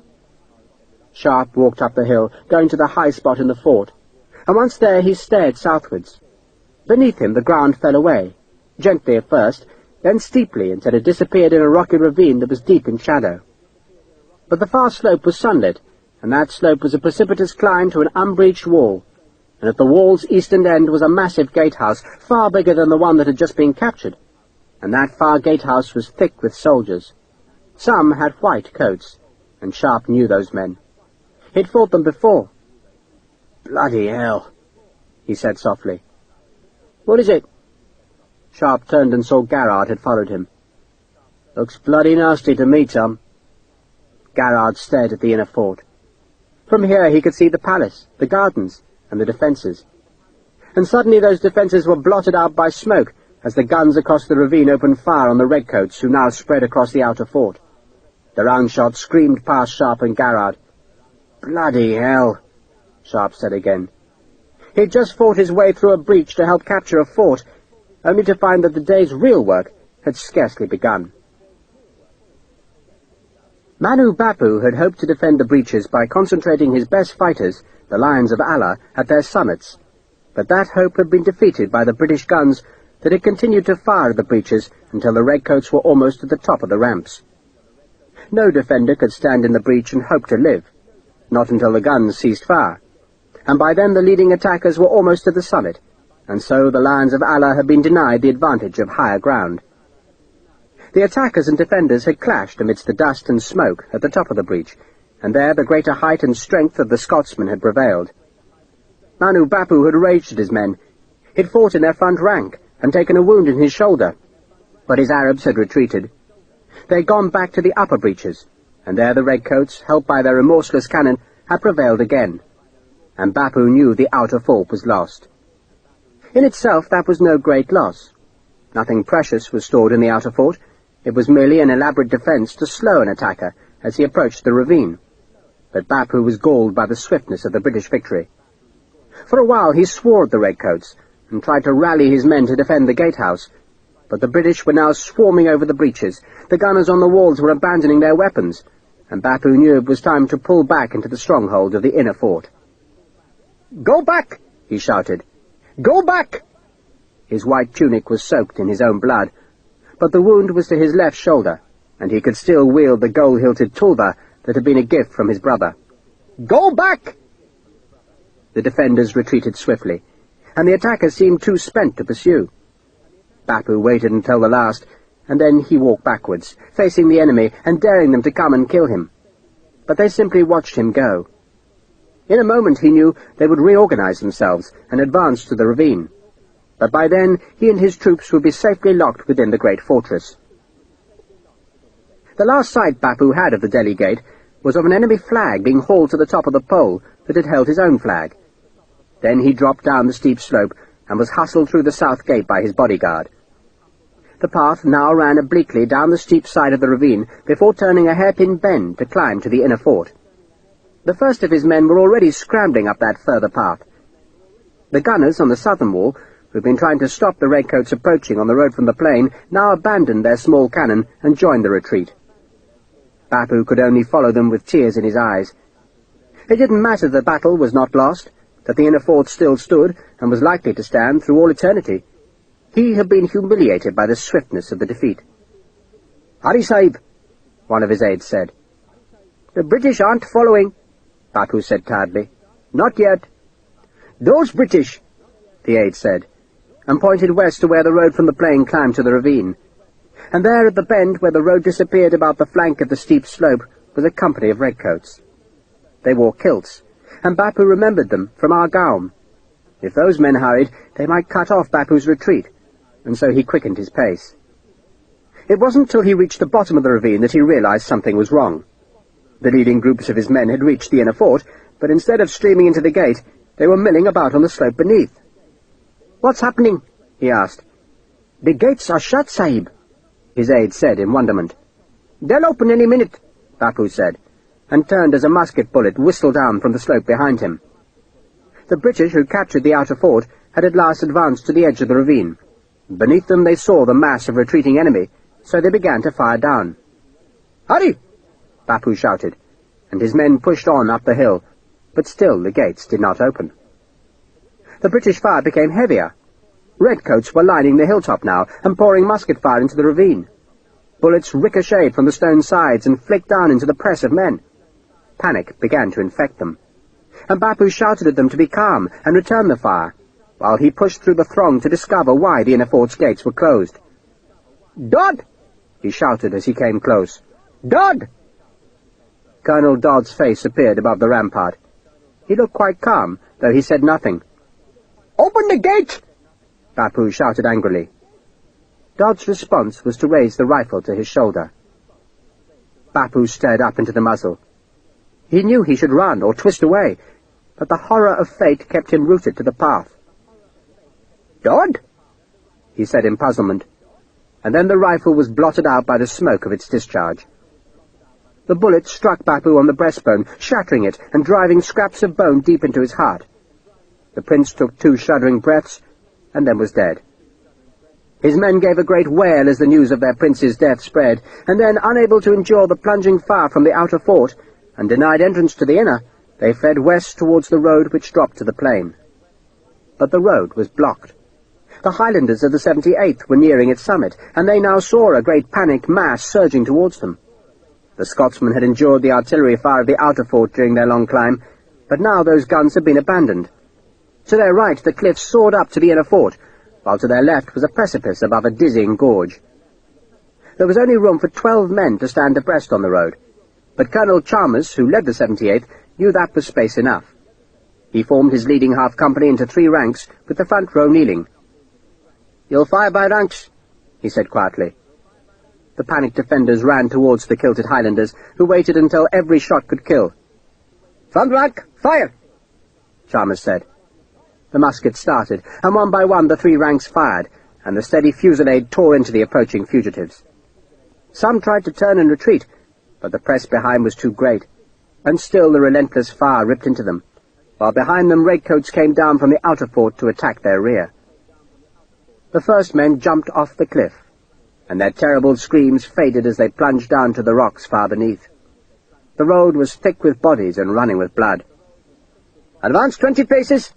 Chalmers ordered. The Highlanders marched, halted, knelt, and began firing again.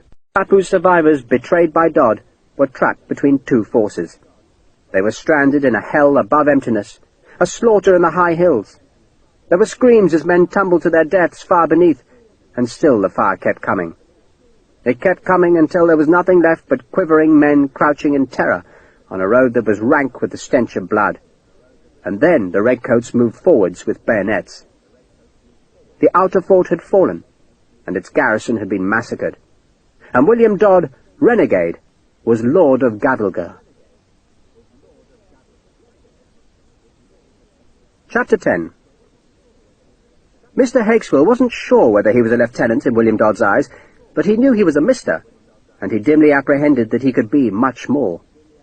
William Dodd was going to win, and his victory would make him ruler of Gavelgur and tyrant of all the wide land that could be seen from its soaring battlements. Mr. Hakeswell was therefore well placed, as Dodd's only white officer, to profit from the victory. And as he approached the palace on Gavelgur's summit, Hakeswell was already imagining a future that was limited only by the bounds of his fancy. He could be a Rajah, he decided. "I shall have an harem," he said aloud, earning a worried look from his havildar. "A harem I'll have, all of my own, babies in silk. But only when it's cold, eh? Rest of the time, they'll have to be naked as needles." He laughed, scratched at the lice in his crotch, then lunged with his sword at one of the peacocks that decorated the palace gardens. "Bad luck, them birds," Hakeswell told the havildar as the bird fled in a flurry of bright severed feathers. "Bad luck they are. Got the evil eye, they do. Know what you should do with a peacock? Roast the bugger. Roast it and serve it with taters. Very nice, that." Yes, Sahib, the havildar said nervously. He was not certain he liked this new white officer, whose face twitched so compulsively. But Colonel Dodd had appointed him, and the colonel could do no wrong as far as the havildar was concerned. "I haven't tasted a tater in months," Hexwold said wistfully. "Christian food, that, see? Makes us white." "Yes, Sahib." "And I won't be Sahib, will I? Your Highness, that's what I'll be. Your bleeding Highness, with a bed full of bare BBs. His face twitched as a bright idea occurred to him.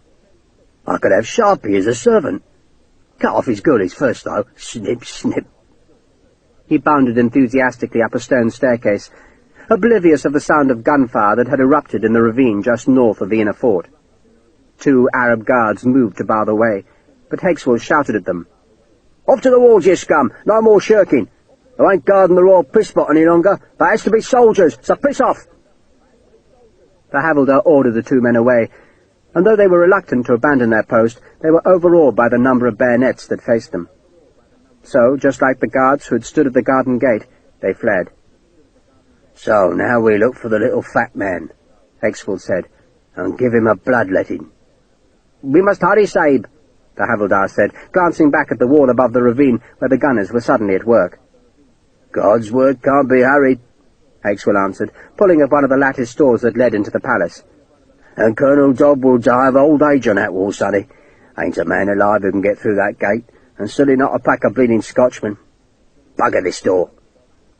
He raised his right foot and battered down the locked lattice with his boot. Hexwold had expected a palace dripping with gold, festooned with silk, and paved with polished marble. But Gavalgur had only ever been a summer refuge, and Berar had never been as wealthy as other Indian states, and so the floors were common stone. The walls were painted in limewash, and the curtains were of cotton. Some fine furniture of ebony, inlaid with ivory, stood in the hallway, but Hexwold had no eye for such chairs, only for jewels, and he saw none. 2 bronze jars and an iron cuspidor stood by the walls, where lizards waited motionless, while a brass poker, tongs, and fire shovel cast in Birmingham, mounted on a stand and long bereft of any hearth, had pride of place in a niche. The hallway had no guards. Indeed, no one was in sight, and the palace seemed silent except for a faint sound of choking and moaning that came from a curtained doorway at the far end of the hall. The noise of the guns was muffled. Hexwold hefted his sword and edged towards the curtain. His men followed slowly, bayonets ready, eyes peering into every shadow. Hexwold swept the curtain aside with a blade and gasped. The Kiladar, with a tulwar slung at his side and a small round shield strapped to his left arm, stared at Hexwold above the bodies of his wives, concubines, and daughters. 18 women were on the floor. Most were motionless, but some still writhed as the slow pain of the poison worked its horrors. The Kiladar was in tears. "I could not leave them for the English," he said. "What did he say?" Hexwold demanded. "He preferred they should die than be dishonored," the havildar translated. "Bleeding hell," Hexwold commented. He stepped down into the sunken floor where the women lay.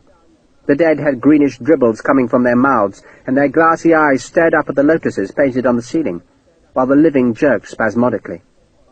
The cups from which they had drunk the poison lay on the tile floor. "Some nice babies here," Hexwold said ruefully. "A waste." He stared at a child no more than 6 or 7.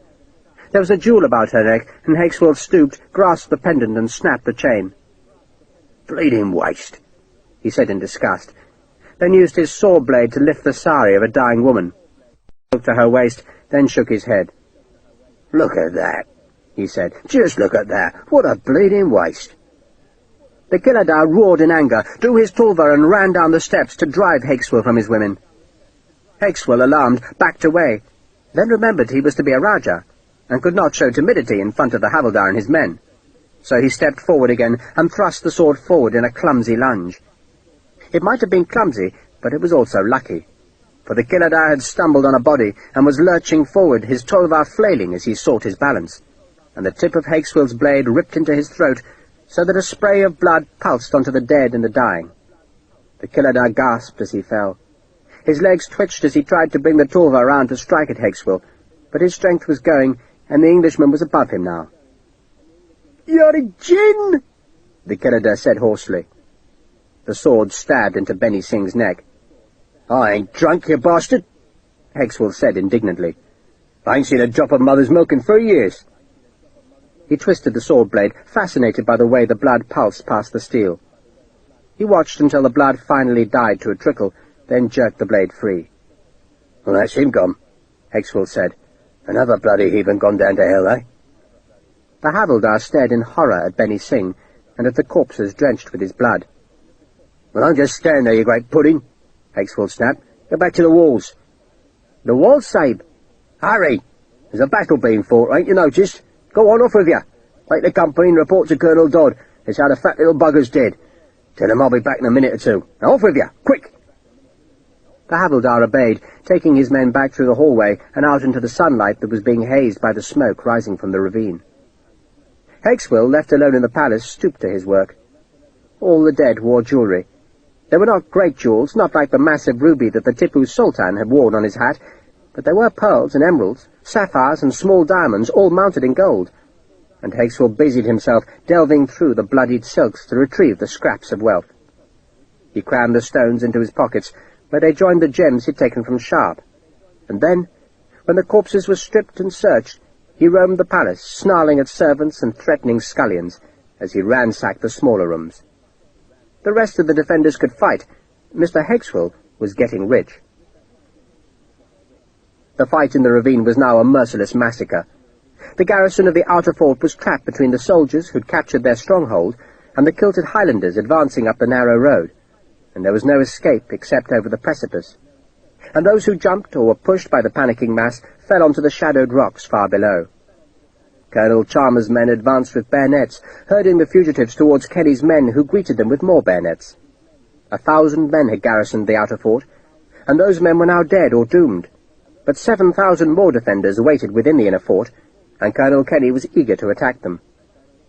He tried to order men into ranks, tugging them away from the slaughter, and shouting for gunners to find an enemy cannon that could be fetched from the captured ramparts and dragged to face the massive gate of the inner fort. But the redcoats had an easier target in the huddled fugitives, and they enthusiastically killed the helpless enemy. And all the while the guns of the inner fort fired down at the redcoats, while rockets slammed into the ravine to add to the choking fog of powder smoke. The slaughter could not endure. The beaten defenders threw down their guns and fell to their knees, and gradually the British officers called off the massacre. Chalmers' Highlanders advanced up the road that was now slippery with blood, driving the few prisoners in front of them. Wounded Arabs crawled or limped. The survivors were stripped of their remaining weapons and sent under sepoy guard back up to the outer fort, and for every step of their way they suffered from the fire that flamed and crackled from the inner fort. Finally, exhausted, they were taken out through the Delhi gate and told to wait beside the tank. The parched prisoners threw themselves at the green-scummed water, and some, seeing that the sepoy guards were few in number, slipped away northwards.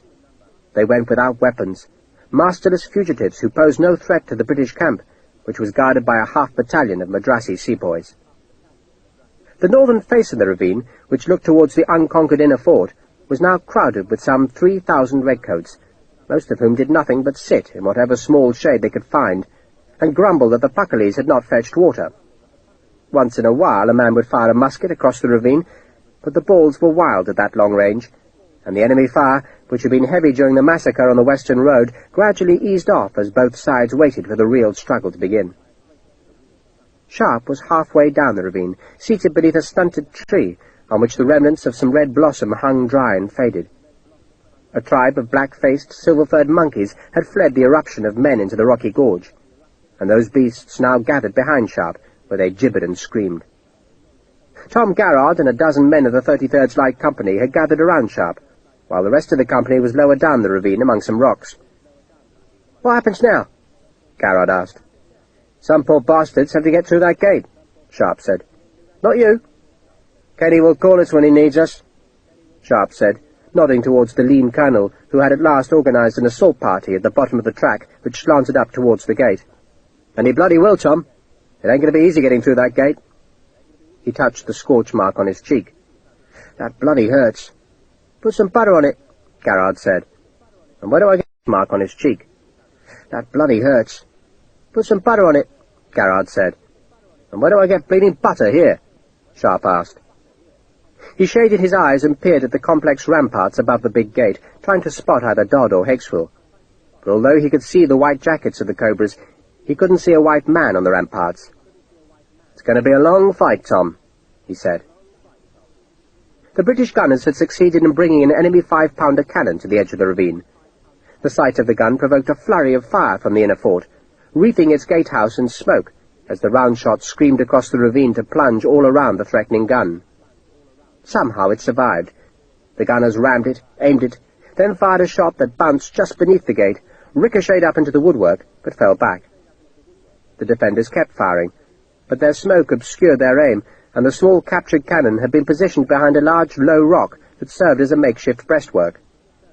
The gunners elevated the barrel a trifle, and their next shot struck plumb on the gates, breaking a timber. Each successive shot splintered more wood, and was greeted by an ironic cheer from the redcoats who watched from across the ravine. The gate was being demolished board by board, and at last a round shot cracked into its locking bar, and the half-shattered timbers sagged on their hinges. Colonel Kenny was gathering his assault troops at the foot of the ravine.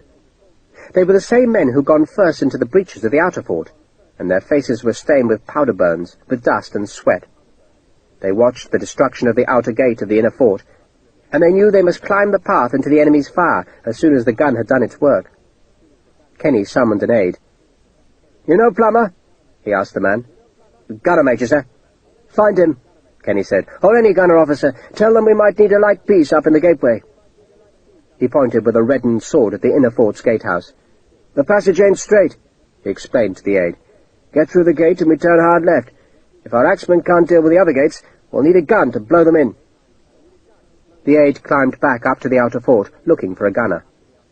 Kenny talked to his men, explaining that once they were through the shattered gate, they would find themselves faced by another, and that the infantry were to fire up at the flanking fire steps to protect the axemen who would try to hack their way through the successive obstacles. "If we put up enough fire," Kenny said, "the enemy will take shelter. It won't take long." He looked at his axemen, all of them huge sappers, all carrying vast-bladed axes that had been sharpened to wicked edges. Kenny turned and watched the effect of the 5-pounder shots. The gate's locking bar had been struck plumb, but the gate still held.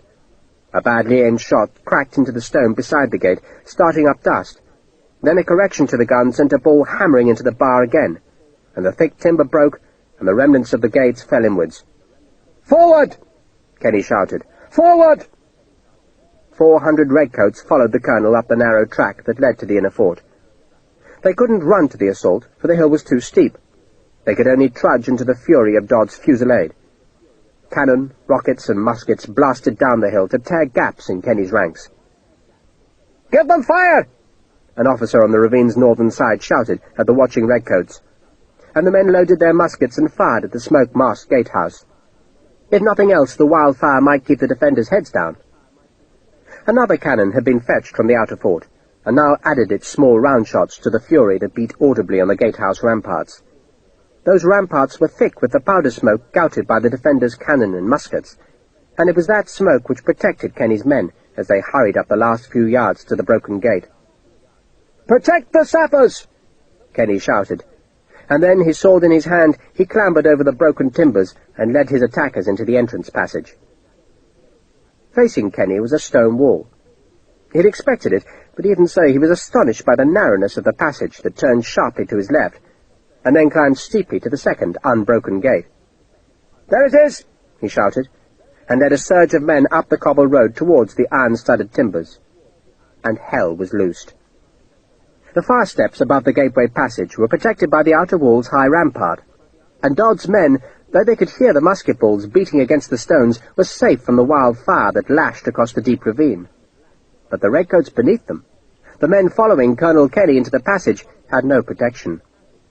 Musket fire, stones, and rockets slashed into a narrow space just 25 paces long and 8 wide.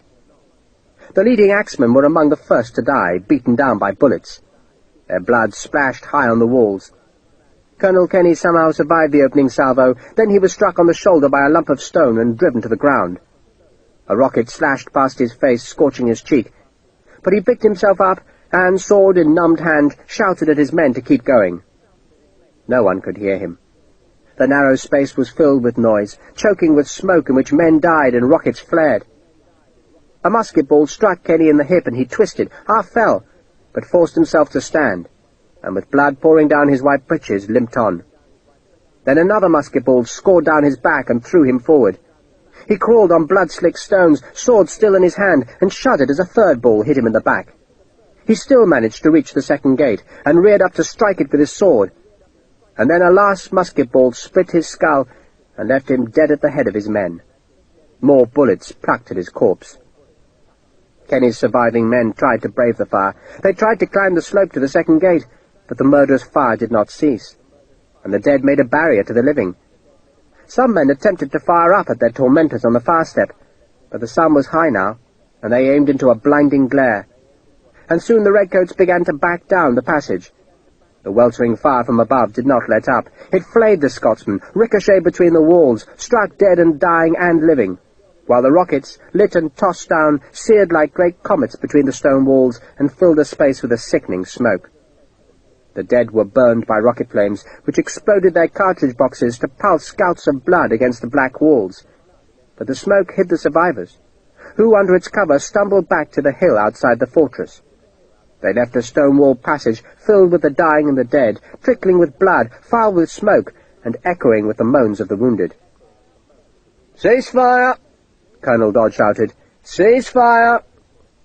The smoke cleared slowly, and Dodd stared down at a pit of carnage in which a few bodies twitched. "They'll come again soon," Dodd warned his cobras. "Fetch more stones, make sure your muskets are loaded. More rockets!" He patted his men on the shoulders, congratulating them. They grinned at him, pleased with their work. It was like killing rats in a barrel. Not one cobra had been hit. The first enemy assault had failed. Would end in just the same way. The Lord of Gavelgur was winning his first victory.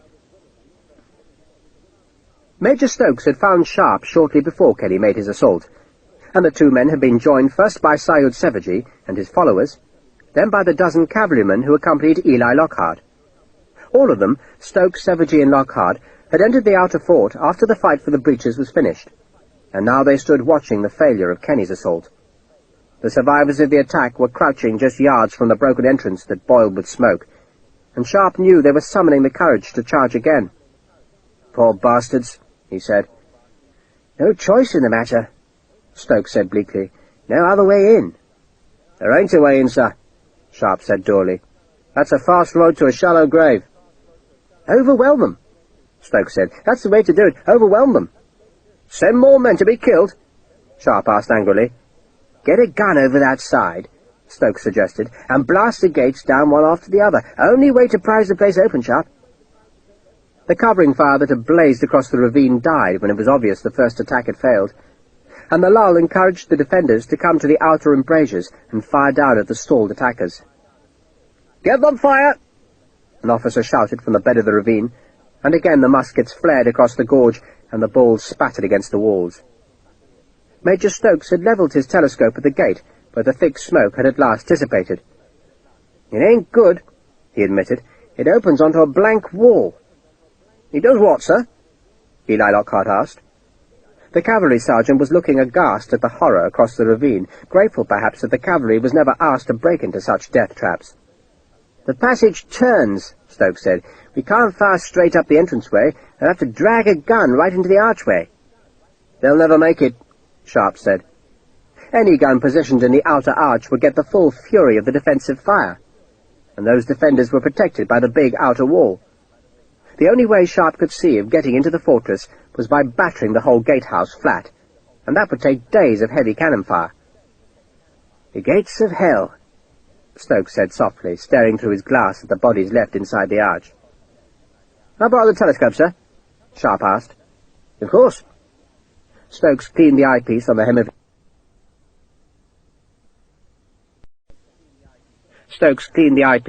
his jacket.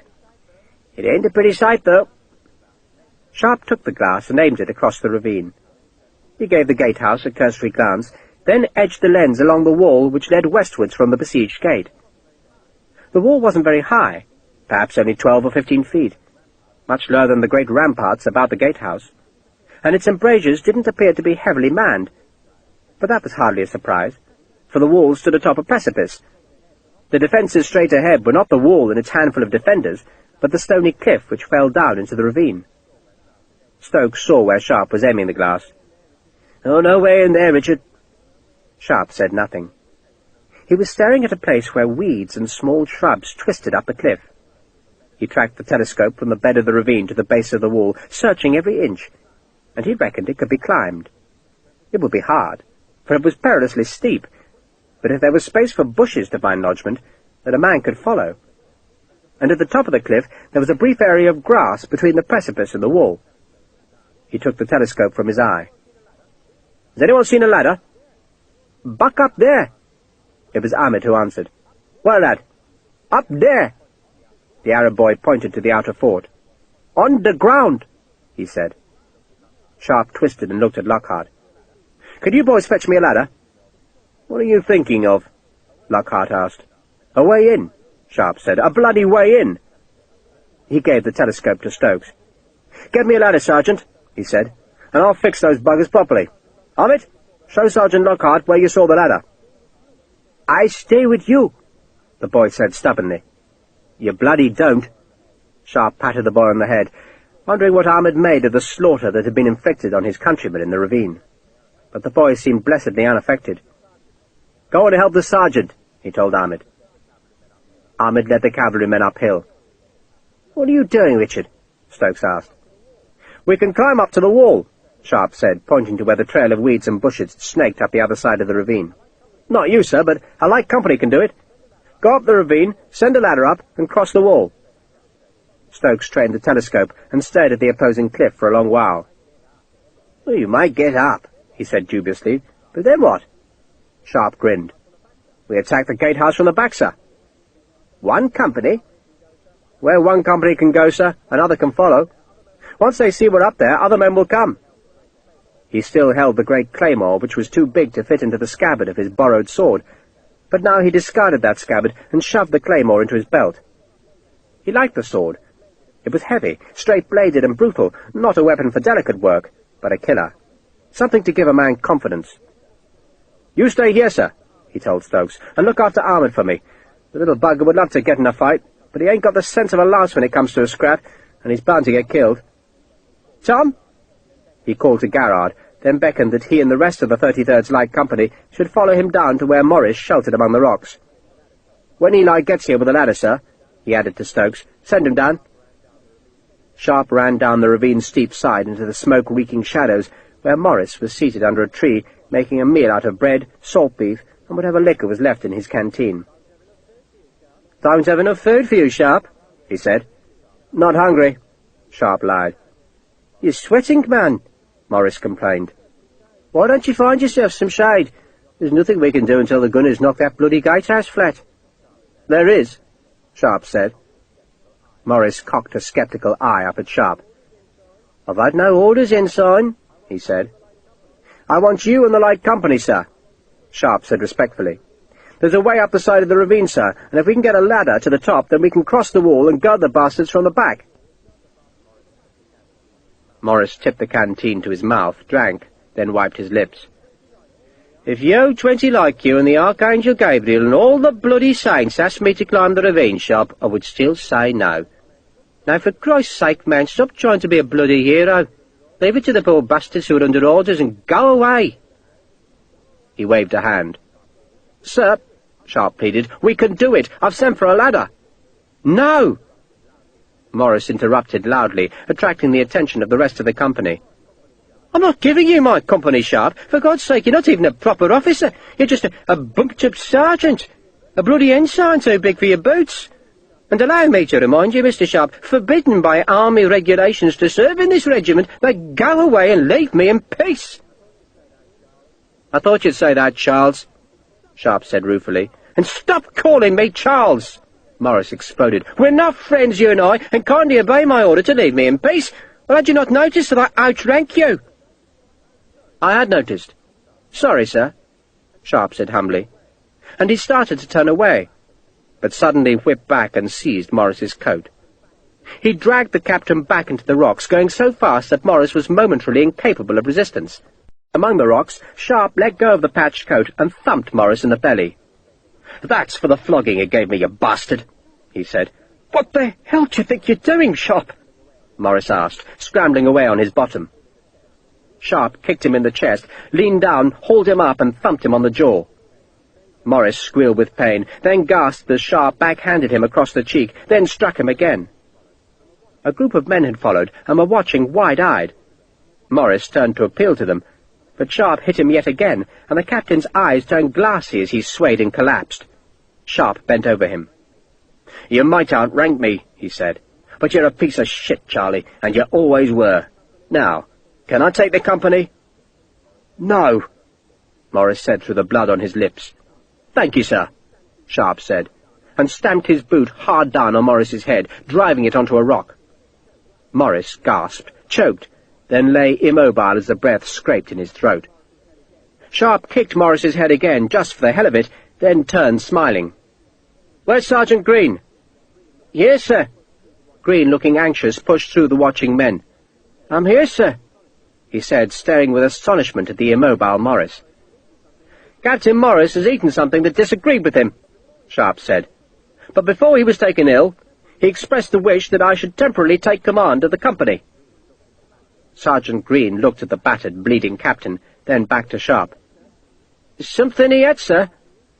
"Are you a doctor, Sergeant? Wear a black plume on your hat, do you?" "No, sir." "Then stop questioning my statements. Have the company paraded, muskets loaded, no bayonets fixed." Green hesitated. "Do it, Sergeant!" Sharpe roared, startling the watching men. "Yes, sir," Green said hurriedly, backing away. Sharpe waited until the company was in its four ranks. Many of them looked at him suspiciously, but they were powerless to challenge his authority, not while Sergeant Green had accepted it. "You're a light company," Sharpe said, "and that means you can go where other soldiers can't. It makes you an elite. You know what that means? It means you're the best in the bloody army, and right now the army needs its best men. It needs you. So in a minute, we'll be climbing up there." He pointed to the ravine. "Crossing the wall and carrying the fight to the enemy. It'll be hard work for a bit, but not beyond a decent light company." He looked to his left and saw Eli Lockhart leading his men down the side of the ravine with one of the discarded bamboo ladders. "I'll go first," he told the company, "and Sergeant Green will go last. If any man refuses to climb, Sergeant, let us shoot the bugger." "I am, sir?" Green asked nervously. "In the head," Sharpe said. Major Stokes had followed Lockhart and now came up to Sharpe. "I'll arrange for some covering fire, Sharpe," he said. "That'll be a help, sir. Not that these men need much help. They're the 33rd Light Company, best in the army." "I'm sure they are," Stokes said, smiling at the 70 men who, seeing a major with Sharpe, supposed that the ensign really did have the authority to do what he was proposing. Lockhart, in his blue and yellow coat, waited with the ladder. "Where do you want it, Mr. Sharpe?" "Over here," Sharpe said. "Just pass it up when we've reached the top. Sergeant Green, send the men in ranks. Front rank first." He walked to the side of the ravine and stared up his chosen route. It looked steeper from here, and much higher than it had seemed when he was staring through the telescope, but he still reckoned it was climbable. He couldn't see the inner fort's wall, but that was good, for neither could the defenders see him. All the same, it was bloody steep. Steep enough to give a mountain goat paws. Yet if he failed now, then he'd be on a charge for striking a superior officer. So he really had no choice but to play the hero. So he spat on his bruised hands, looked up one last time, then started to climb. The second assault on the inner fort's gatehouse fared no better than the first. A howling mass of men charged through the wreckage of the shattered gate, stumbled on the dead and dying as they turned up the passage, but then the killing began again, as a shower of missiles, rockets, and musket fire turned the narrow, steep passage into a charnel house.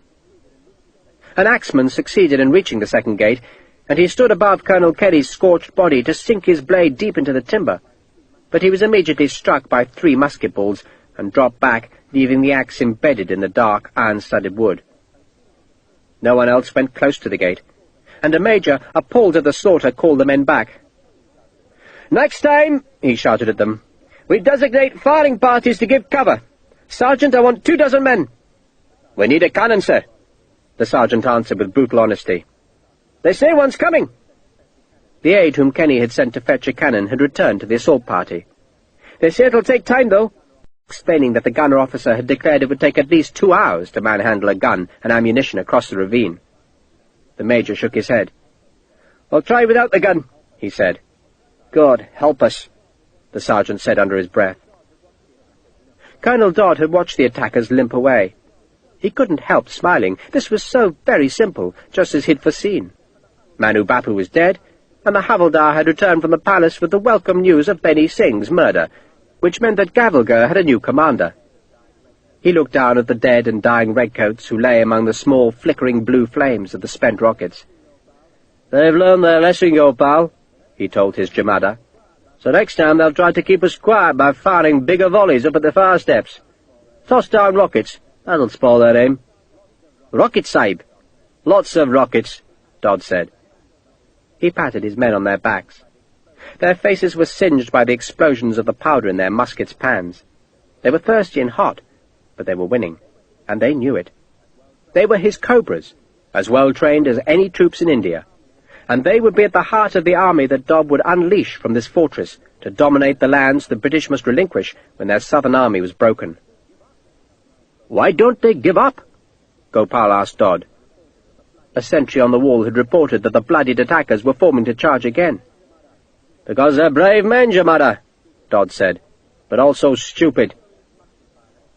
The furious musket fire had started again from across the ravine, a sign that a new attack would soon come into the blood-slick gateway. Dodd drew his pistol, checked it was loaded, and walked back to watch the next failure. Let them come, he thought.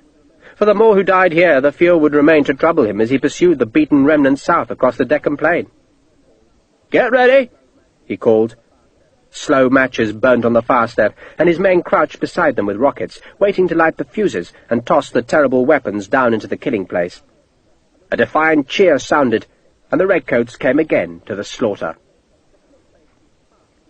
The cliff face was far steeper than Sharpe had anticipated, though it was not sheer rock, but rather a series of cracks in which plants had taken root, and he found that he could pull himself up by using stony outcrops and the thick stalks of the bigger shrubs.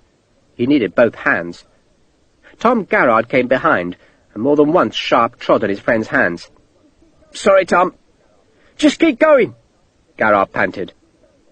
It became easier after the first 10 feet, for the face now sloped away, and there was even room for 2 or 3 men to stand together on a weed-covered ledge. Sharpe called for the ladder, and it was pushed up to him by the cavalryman. The bamboo was light, and he hooked the top rung over his right shoulder and climbed on upwards, following a jagged line of rocks and bushes that gave easy footing. A line of redcoats trailed him, muskets slung. There were more bushes to Sharpe's left, shielding him from the ramparts. But after he climbed 20 feet, those bushes ended, and he prayed that the defenders would all be staring at the beleaguered gatehouse rather than at the precipice below. He pulled himself up the last few feet, cursing the ladder that seemed to get caught on every protrusion. The sun beat off the stone, and the sweat poured down him. He was panting when he reached the top, and now there was nothing but steep, open ground between him and the wall's base. 50 feet of rough grass to cross, and then he'd be at the wall. He crouched at the edge of the cliff, waiting for the men to catch up. Still no one had seen him from the walls. Tom Garrard dropped beside him. "When we go, Tom," Sharpe said, "we run like bloody hell, straight to the wall, ladder up, climb like rats, and jump over the bloody top. Tell the lads to get over fast. Bastards on the other side are going to try and kill us before we can get reinforced, so we're going to need plenty of muskets to fend the buggers off." Garrard peered up at the embrasures. "There's no one there." "There's a few there," Sharpe said, "but they ain't taking much notice. Dozy they are," he added. And thank God for that, he thought, for a handful of defenders with loaded muskets could stop him dead. And dead is what he'd better be after striking Morris, unless he could cross the ramparts and open the gates. He peered up at the battlements as more men hauled themselves over the edge of the cliff. He guessed the wall was likely manned by little more than a picket line, for no one would have anticipated that the cliff could be climbed. But he also guessed that once the redcoats appeared, the defenders would quickly reinforce the threatened spot. Garrard grinned at Sharpe. "Did you thump Morris?" "What else could I do?" "You'll have you court-martialed." "Not if we win here," Sharpe said. "If we get those gates open, Tom, we'll be bloody heroes." "And if we don't?" "We'll be dead," Sharpe said curtly, then turned to see Eli Lockhart scrambling onto the grass. "What the hell are you doing here?" Sharpe demanded. "I got lost," Lockhart said, and hefted a musket he'd taken from a soldier below. "Some of your boys ain't too keen on being heroes, so me and my boys are making up the numbers." And it was not just Lockhart's cavalrymen who were climbing, but some kilted Highlanders and sepoys who'd seen the light company scrambling up the cliff and decided to join in too. The more the merrier, Sharpe decided. He counted heads and saw he had 30 men, and more were coming. It was time to go, for the enemy would not stay asleep for long. "We have to get over the wall fast," he told them all, "and once we're over, we form 2 ranks." He stood and hefted the ladder high over his head, holding it with both hands, then ran up the steep grass. His boots, which were Syed Savage's cast-offs, had smooth soles and slipped on the grass, but he stumbled on, and went even faster when he heard an aggrieved shout from high above him.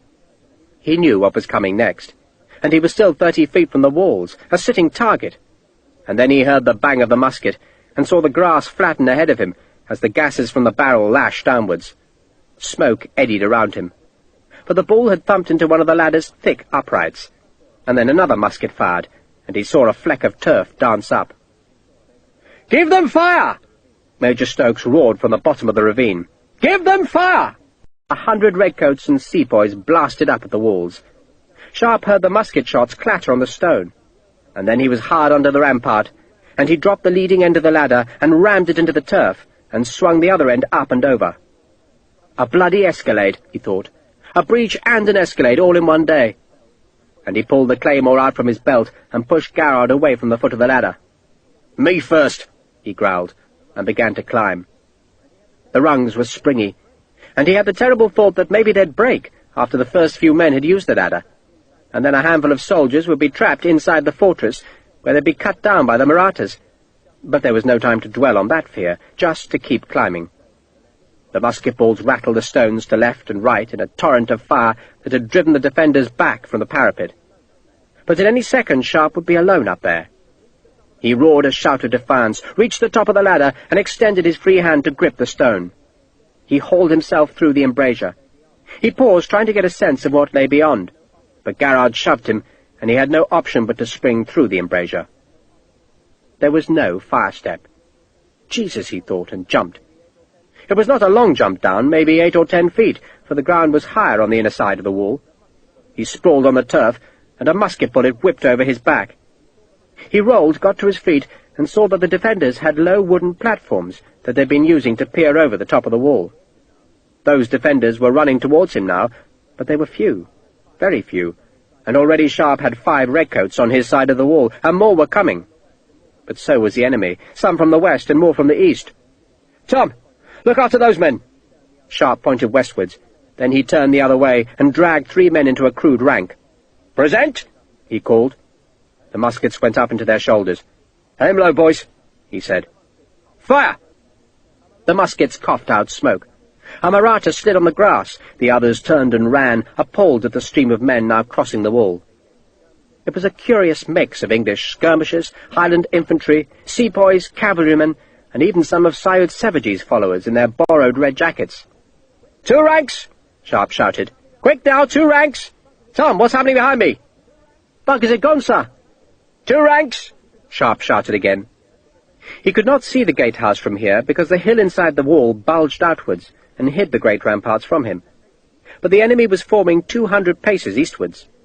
The wall's defenders, in brown jackets, were joining a company of white-coated cobras, who must have been in reserve, and those men would have to be defeated before Sharpe could hope to advance on the gatehouse. He glanced up the hill and saw nothing there except a building half hidden by trees, in which monkeys gibbered. No defenders there, thank God, so he could ignore his right flank. A Scottish sergeant had shoved and tugged the men into 2 ranks. "Load!" Sharpe said, though most of the men were already loaded. "Sergeant?" "Sir." "Advance along the wall. No one's to fire till I give the word." "Sergeant Green!" Sharpe called. Waited. "Sergeant Green!" Green had evidently not crossed the wall yet, or maybe he hadn't even climbed the cliff. "Sergeant Green!" Sharpe bellowed again. "Where do you need him?" a voice called. It was a Scottish captain. Christ, Sharpe thought, but he was outranked. To bring the next group on." "I'll do it," the Scotsman said. "You go!" "Advance!" Sharpe shouted. "By the centre!" the sergeant shouted. "March!" It was a ragged advance. The men had no file closers, and they spread out, but Sharpe didn't much care. The thing was to get close on the enemy. That had always been McCandless's advice. Get close and start killing, because there's bugger all you can do at long range.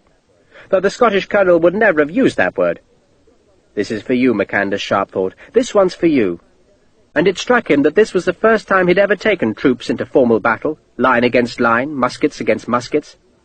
He was nervous, and made even more nervous by the fact that he was leading a makeshift company in full view of the thousands of redcoats on the ravine's northern slope. It was like being trapped on stage in a full theatre. Lose here, he thought, and all the army would know. He watched the enemy officer, a tall man with a dark face and a large moustache. He looked calm, and his men marched in 3 tight ranks. Well-trained, Sharpe thought, but then no one had ever said William Dodd could not whip troops into shape. The Cobras stopped when the 2 units were 100 paces apart. They levelled their muskets, and Sharpe saw his men falter. "Keep going," he ordered. "Keep going!" "You had the man," the Scottish sergeant bellowed. "Keep going!" Sharpe was at the right-hand flank of his line. He glanced behind to see more men running to catch up, their equipment flapping as they stumbled over the uneven ground. "But I'm inside. We're in!" And then the Cobras fired, and Sharpe, ensign and bullock driver, had a battle on his hands. The redcoats stormed the gatehouse a 3rd time. This attempt led by 2 squads, who hugged the walls either side of the passage, and then turned their muskets up to blast the defenders on the opposite fire step. The tactics seemed to work, for they ripped off their first volley, and under its cover a 3rd squad comprised of axemen charged over the dead and dying and scrambled up the steep stone path towards the 2nd gate. Then the lit rockets began to drop from on high. They struck the bodies and then flamed into life and ricocheted madly about the confined space. They tore into the 2 musket squads, flamed among the axemen, choked men with their smoke, burned them with flame, and exploded to strew the carnage with more blood and guts. The axemen never even reached the gate. They died under the musket fire that followed the rockets, or else, wounded, they tried to crawl back through the thick smoke. Rocks hurtled down from the flanking fire steps, pulping the dead and the living into horror. The survivors fled, defeated again. "Enough!" Colonel Dodd shouted at his men. "Enough!" He peered down into the stone chamber. It looked like something from hell, a place where broken things twitched in blood beneath a reeking pall of smoke. The rocket carcasses still burned. The wounded cried for help that was not coming, and Dodd felt an elation sear through him. It was even easier than he'd dared to hope. "Sahib!" Gopal said urgently. "Sahib!" "What?" "Sahib, look!" Gopal was pointing westwards. There was smoke and the crackling sound of a musket fight. The noise and smoke were coming from just beyond the curve of the hill, so Dodd couldn't see what was happening, but the sound was enough to convince him that a considerable fight had broken out a quarter-mile away. And that might not have mattered, except that the smoke and the noise came from inside the wall. "Jesus!" Dodd swore. "Find out what's happening, Gopal, quick!" He could not lose. He must not lose. "Where's Mr. Hakeswill?"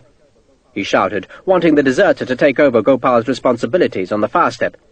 But the twitching sergeant had vanished. The musketry went on, but beneath Dodd there were only moans and the smell of burning flesh. He stared westwards. If the damned redcoats had crossed the wall, then he'd need more infantry to drive them out and seal whatever place they had found to penetrate the inner fort. "Havildar!" He summoned the man who had accompanied Hakeswill to the palace. "Go to the southern gate and tell them to send a battalion here, quick!" "Sahib," the man said, and ran. Dodd found that he was shaking slightly. It was just a small tremor in his right hand, which he stilled by gripping the gold elephant-shaped hilt of his sword. There was no need to panic, he told himself. Everything was under control. But he couldn't rid himself of a thought that there would be no escape from this place. In every other fight, since he defected from British service, he'd made certain of a route along which he could retreat. But from this high fortress, on its soaring bluff, there was no way out. He must win, or else he must die. He watched the smoke to the west. The firing was constant now, suggesting that the enemy was inside the fort in force. His hand twitched, but this time he didn't notice, as for the first time in weeks, the Lord of Gavelgur began to fear defeat. The volley from the company of white-coated cobras hammered towards Sharpe's men, but because they were spread more widely than usual, many of the balls wasted themselves in the gaps between the files. Some men went down, and the rest instinctively checked, but Sharpe shouted at them to keep marching.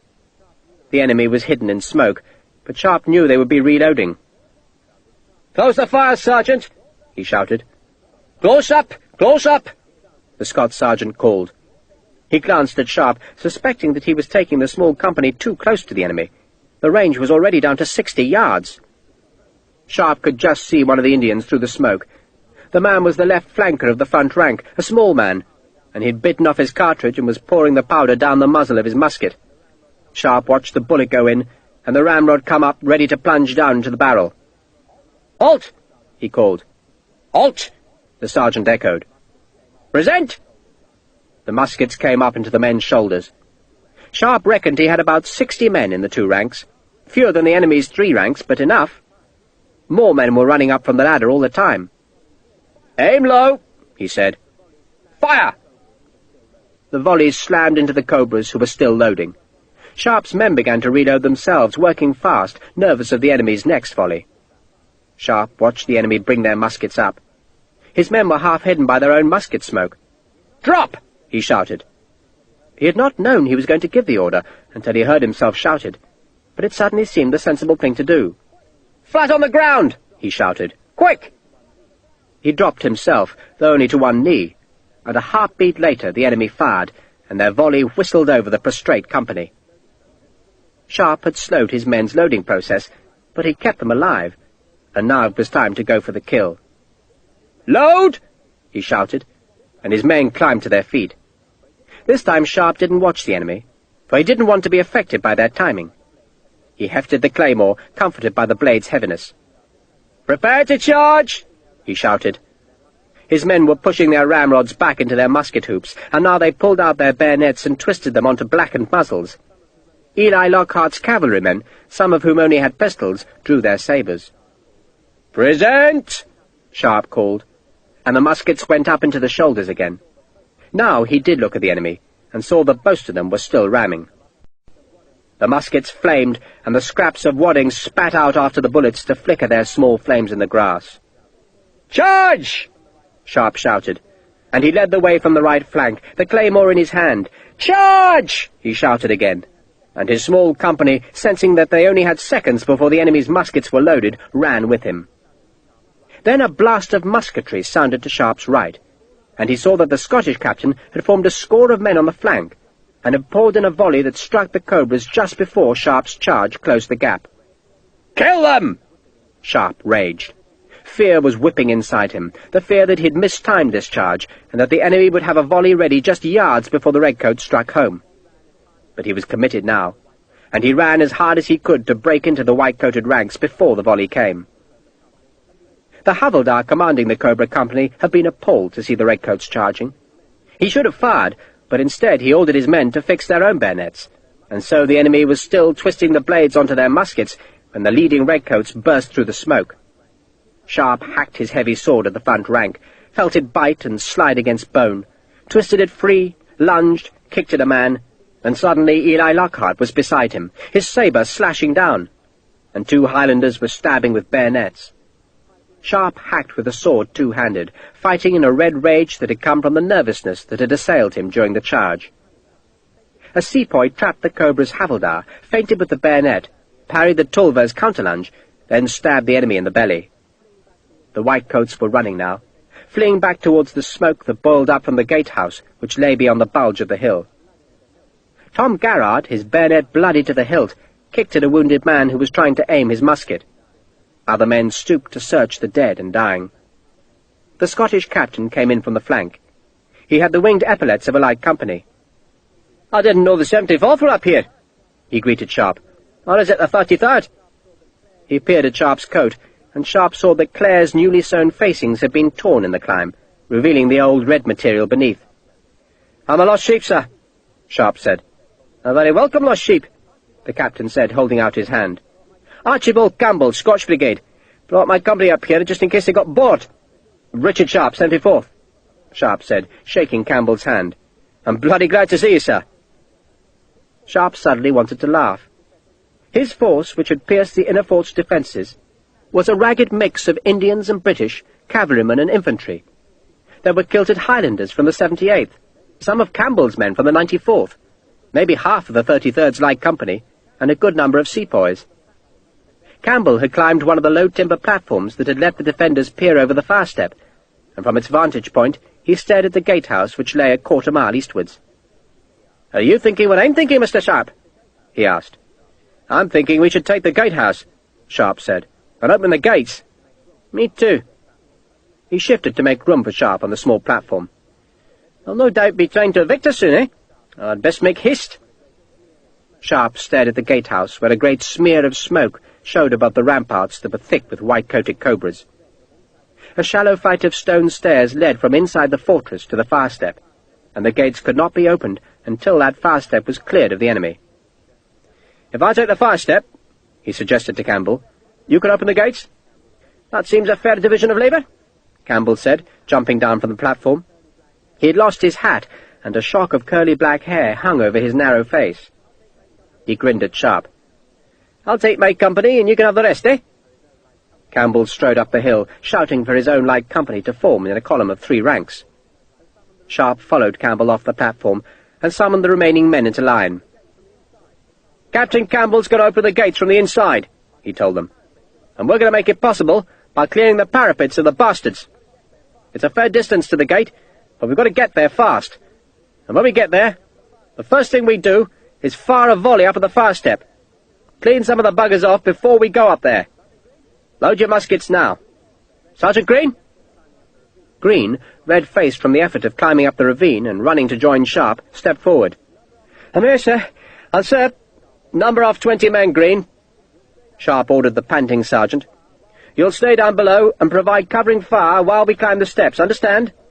20 men, sir. Yes, sir, I will, sir. Only it's Mr. Morris, sir."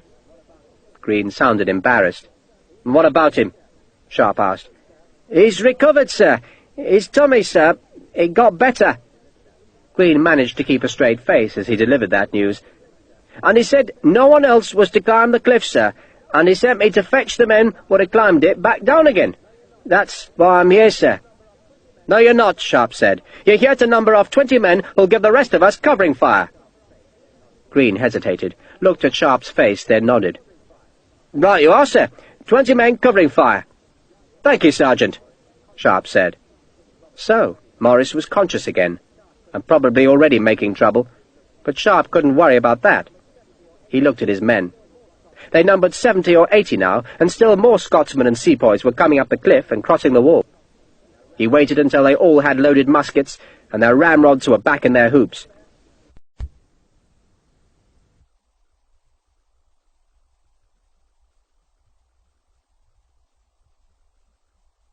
"Just follow me, lads, and when we get there, kill the bastards. Now!" He turned and faced east. "Come on! At the double!" Campbell called to his company. "Forward!" The fox was in the hen-house. Feathers would fly. Chapter 11. The 74th, climbing the road that led from the plain to Gavelgur's southern gate, could hear the distant musketry sounding like a burning thorn grove. It crackled, flared up to a crescendo, then faded again. At times it seemed as though it would die altogether, and then, just as sweating men decided the battle must be over, it rattled loud and furious once more. There was nothing the 74th could do to help. They were still 300 feet beneath the fortress, and from now on they'd be within killing range of the guns mounted on Gavelgur's south-facing ramparts. Those guns had been firing at the 74th for over an hour now, but the range had been long, and the downward angle steep, so that not a ball had struck home.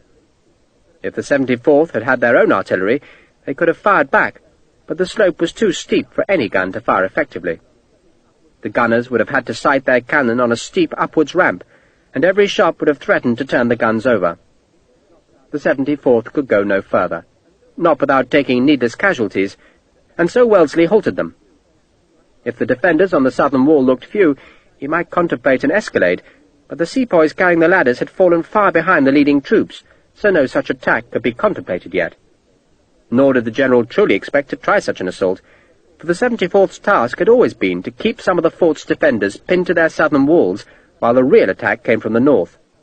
That purpose, at least, was being accomplished, for the walls facing the steep southern slope looked thick with the defenders. Sir Arthur Wellesley dismounted from his horse and climbed to a vantage point from which he could stare at the fortress. Colonel Wallace and a handful of aides followed, and the officers settled by some rocks, from where they tried to work out what the noise of the battle meant. "No guns," Wellesley said after cocking his head to the distant sound. "No guns, sir?" an aide asked. "There's no sound of cannon fire," Colonel Wallace explained. "That surely means the outer fort is taken." "But not the inner?" the aide asked. Sir Arthur didn't even bother to reply. Of course the inner fort wasn't taken, otherwise the sound of fighting would have died away altogether, and fugitives would be streaming from the southern gate towards the muskets of the 74th. And somehow, despite his misgivings, Wellesley had dared to hope that Kenny's assault would wash over both sets of ramparts, and that by the time the 74th reached the road's summit, the great southern gate would already have been opened by triumphant redcoats. Instead, a green and gold flag hung from the gate tower, which bristled with the muskets of its defenders. Wellesley now wished that he had ridden to the plateau, and followed Kenny's men through the breaches. What the hell was happening? He had no way of reaching the plateau except to ride all the way down to the plain, and then back up the newly cut road, a distance of over 20 miles. He could only wait and hope. "You'll advance your skirmishers, Colonel," he suggested to Wallace. The 74th skirmishers could not hope to achieve much, but at least their presence would confirm the threat to the southern walls, and so pin those defenders down. "But spread them out," Wellesley advised. "Spread them well out." By scattering the light company across the hot hillside, he'd protect them from cannon fire. Beyond the southern ramparts, far beyond, a pillar of smoke smeared the sky grey. The sound of firing rose and fell, muted by the hot air that shimmered over the fort's black walls. Wellesley fidgeted and hoped to God his gamble would pay off, and that his redcoats, God alone knew how, had found a way into the fort that had never before fallen. "Give them fire!" Major Stokes roared at the men on the ravine's northern side. "Give them fire!" Other officers took up the call, and the men who'd been watching the fight across the ravine loaded their firelocks and began peppering the gatehouse with musket balls. Stokes had climbed back up the northern side of the ravine, so that he could see across the further wall, and he now watched as the two small groups of redcoats advanced raggedly over the hillside. A column was furthest away, while the nearer men were in a line, and both advanced from the strongly garrisoned gatehouse, which had just repelled yet another British attack through the broken gate. Those defenders would now turn their muskets on the new attackers, and so Stokes roared at men to fire across the ravine. The range was terribly long, but any distraction would help. The gunners who had smashed down the gate fired at the parapets, their shots chipping at stone. "Go, man, go!" Stokes urged Sharpe. "Go!" Captain Morris, his mouth swollen and bleeding, and with a bruise blackening one eye and another disfiguring his forehead, staggered up the hillside.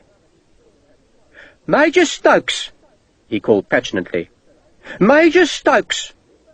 Stokes turned to him. His first reaction was that Morris must have been wounded trying to cross the wall, and he decided he must have misjudged the man, who was not, after all, such a coward. "You need a surgeon, Captain?" "That bloody man Sharpe! He hit me! Hit me! Stole my company! I want charges levelled!" "Hit you?" Stokes asked, bemused. "Stole my company!" Morris said in outrage. "I ordered him to go away, and he hit me. I'm telling you, sir, because you're a senior officer. You can talk to some of my men, sir, and hear their story. Some of them witnessed the assault, and I shall look for your support, sir, in the proceedings." Stokes wanted to laugh. So that was how Sharpe had found the men. "I think you'd better forget bringing charges against Mr. Sharpe," the engineer said. "Forget bringing charges?" Morris exclaimed. "I will not. I'll break the bastard." "I doubt it," Stokes said. "He hit me," Morris protested. "He assaulted me." "Nonsense," Stokes said brusquely. "You fell over. I saw you do it. Tripped and tumbled, and that's precisely what I'll allege at any court-martial. Not that there'll be a court-martial. You simply fell over, man. And now you're suffering from delusions. Maybe it's a touch of the sun, Captain. You should be careful, otherwise you'll end up like poor Harness. We shall ship you home and you'll end your days in Bedlam, with chains round your ankles." "Sir, I protest," Morris said. "You protest too much, Captain," Stokes said. "You tripped, and that's what I shall testify if you're foolish enough to bring charges. Even my boy saw you trip. Ain't that so, Ahmed?" Stokes turned to get Ahmed's agreement, but he had vanished. "Oh, God," Stokes said, and started down the hill to find the boy, but sensed he was already too late. The first 100 paces, but he had vanished. "Oh, God," Stokes said, and started down the hill to find the boy, but sensed he was already too late. The first 100 paces of Sharpe's advance were easy enough, for the sun-baked ground was open and his men were still out of sight of the gatehouse. The few defenders who had manned the wall above the ravine had fled. But as soon as the redcoats breasted the slope of the hill to see the gatehouse ahead, the enemy musketry began. "Keep running!" Sharpe shouted, though it was hardly a run. They staggered and stumbled, their scabbards and haversacks banging and flapping, and the sun burned down relentlessly, and the dry ground spurted puffs of dust as enemy musket balls flicked home. Sharpe was dimly aware of a cacophony of musketry from his left, the fire of thousands of redcoats on the other side of the ravine, but the gatehouse defenders were sheltered by the outer parapet. A group of those defenders was manhandling a cannon round to face the new attack. "Just keep going!" Sharpe called, the breath rasping in his throat. Christ, but he was thirsty. Thirsty, hungry, and excited. The gatehouse was fogged by smoke as its defenders fired their muskets at the unexpected attack that was coming out of the west. Off to his right, Sharpe could see more defenders, but they were not firing. Indeed, they weren't even formed in ranks. Instead, they bunched beside a low wall that seemed to edge some gardens, and supinely watched the confrontation. A building reared up beyond that, half obscured by trees. The place was huge. Hilltop after hilltop lay within the vast ring of Gavilger's inner fort, and there had to be 1,000 places for the enemy to assemble a force to attack Sharpe's open right flank. But he dared not worry about that possibility. All that mattered now was to reach the gatehouse, and kill its defenders, and so let a torrent of redcoats through the entrance. The cannon fired from the gatehouse. The ball struck the dry ground 50 yards ahead of Sharpe and bounced clean over his head. The smoke of the guns spread in front of the parapet, spoiling the aim of the defenders, and Sharpe blessed the gunners and prayed that the smoke would linger. He had a stitch in his side, and his ribs still hurt like hell from the kicking that Hakeswill had given him. But he knew that they'd surprised this enemy, and an enemy surprised was already half beaten. The smoke thinned, and the muskets flamed from the wall again, making more smoke. Sharpe turned to shout at his men. "Come on! Hurry!" He was crossing a stretch of ground where some of the garrison had made pathetic little lodges of thin branches, propped against half-dead trees and covered with sacking. Ash showed where fires had burned. It was a dumping ground. There was a rusting iron cannon carriage, a stone trough that had split in two, and the remains of an ancient windlass made of wood that had been sun-whitened to the colour of bone. A small brown snake twisted away from him. A woman, thin as a snake and clutching a baby, fled from one of the shelters. A cat hissed at him from another. Sharpe dodged between the small trees, kicking up dust, breathing dust. A musket ball flicked up a puff of fire ash, another clanged off the rusting gun carriage. He blinked through the sweat that stung his eyes to see that the gate passage's inner wall was lined with white-coated soldiers. The wall was a good 100 paces long, and its far step was reached by climbing the flight of stone steps that led up beside the innermost gate. Campbell and his men were running towards that gate, and Sharpe was now alongside them.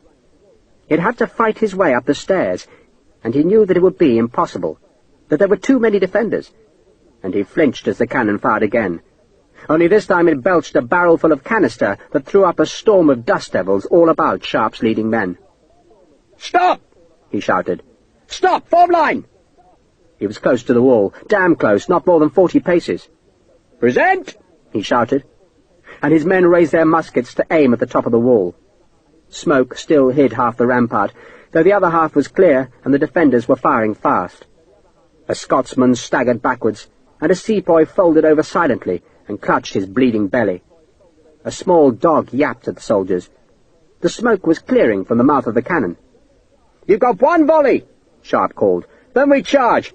Sergeant Green, I don't want your men to fire now. Wait till we reach the top of the steps, then give us covering fire."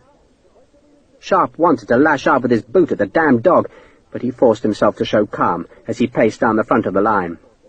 "Aim well, boys, aim well. I want that wall cleared."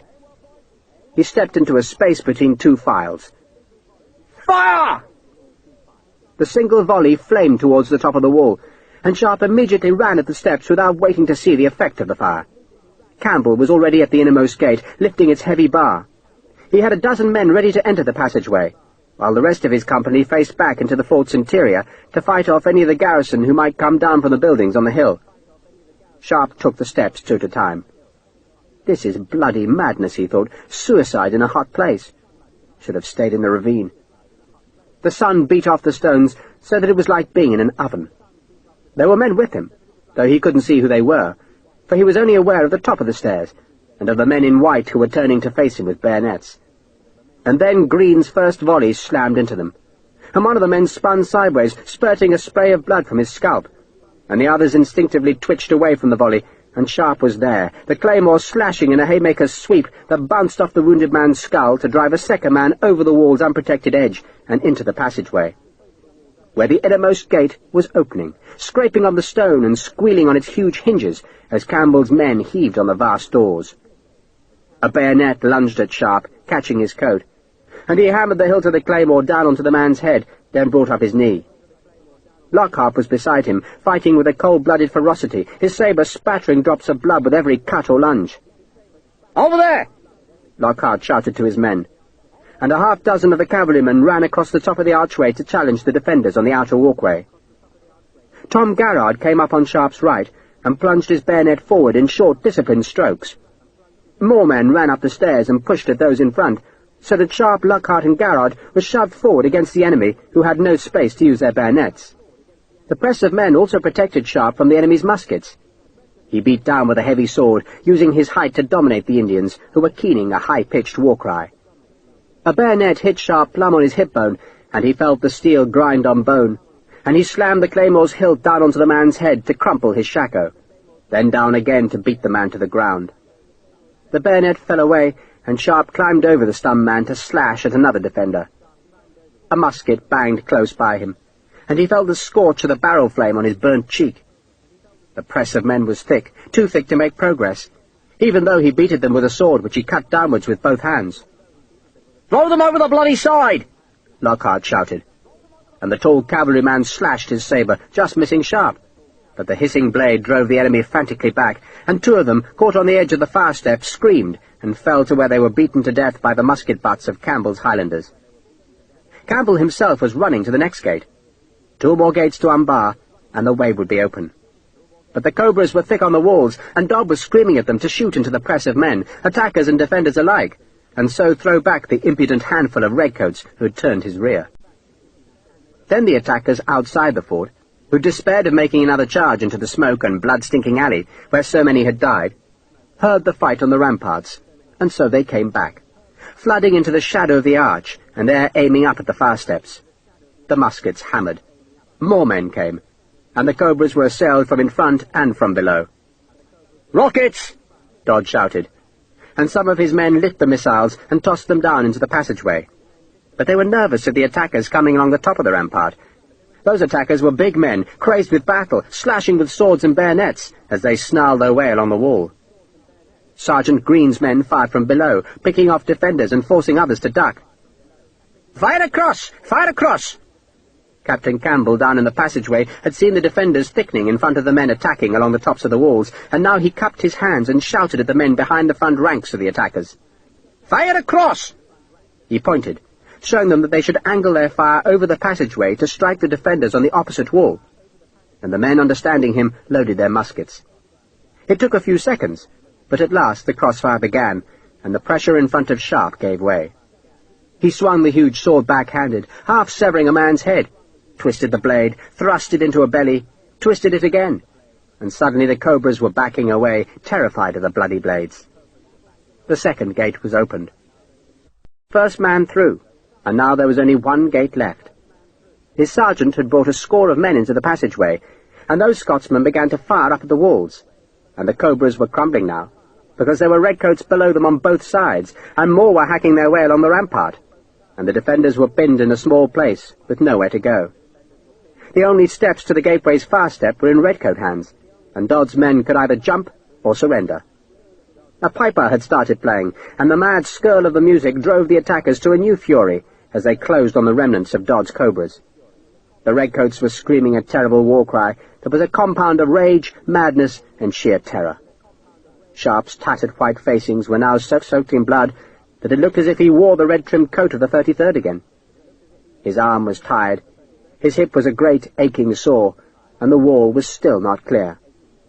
A musket ball snatched at his sleeve, another fanned his bare head, and then he snarled at an enemy, cut again, and Campbell had the last bar out of its brackets, and his men were heaving on the gate, and the attackers who come from outside the fort were pulling on it, while beyond the outermost arch, on the slope above the ravine, an officer beckoned to all the troops waiting to the north.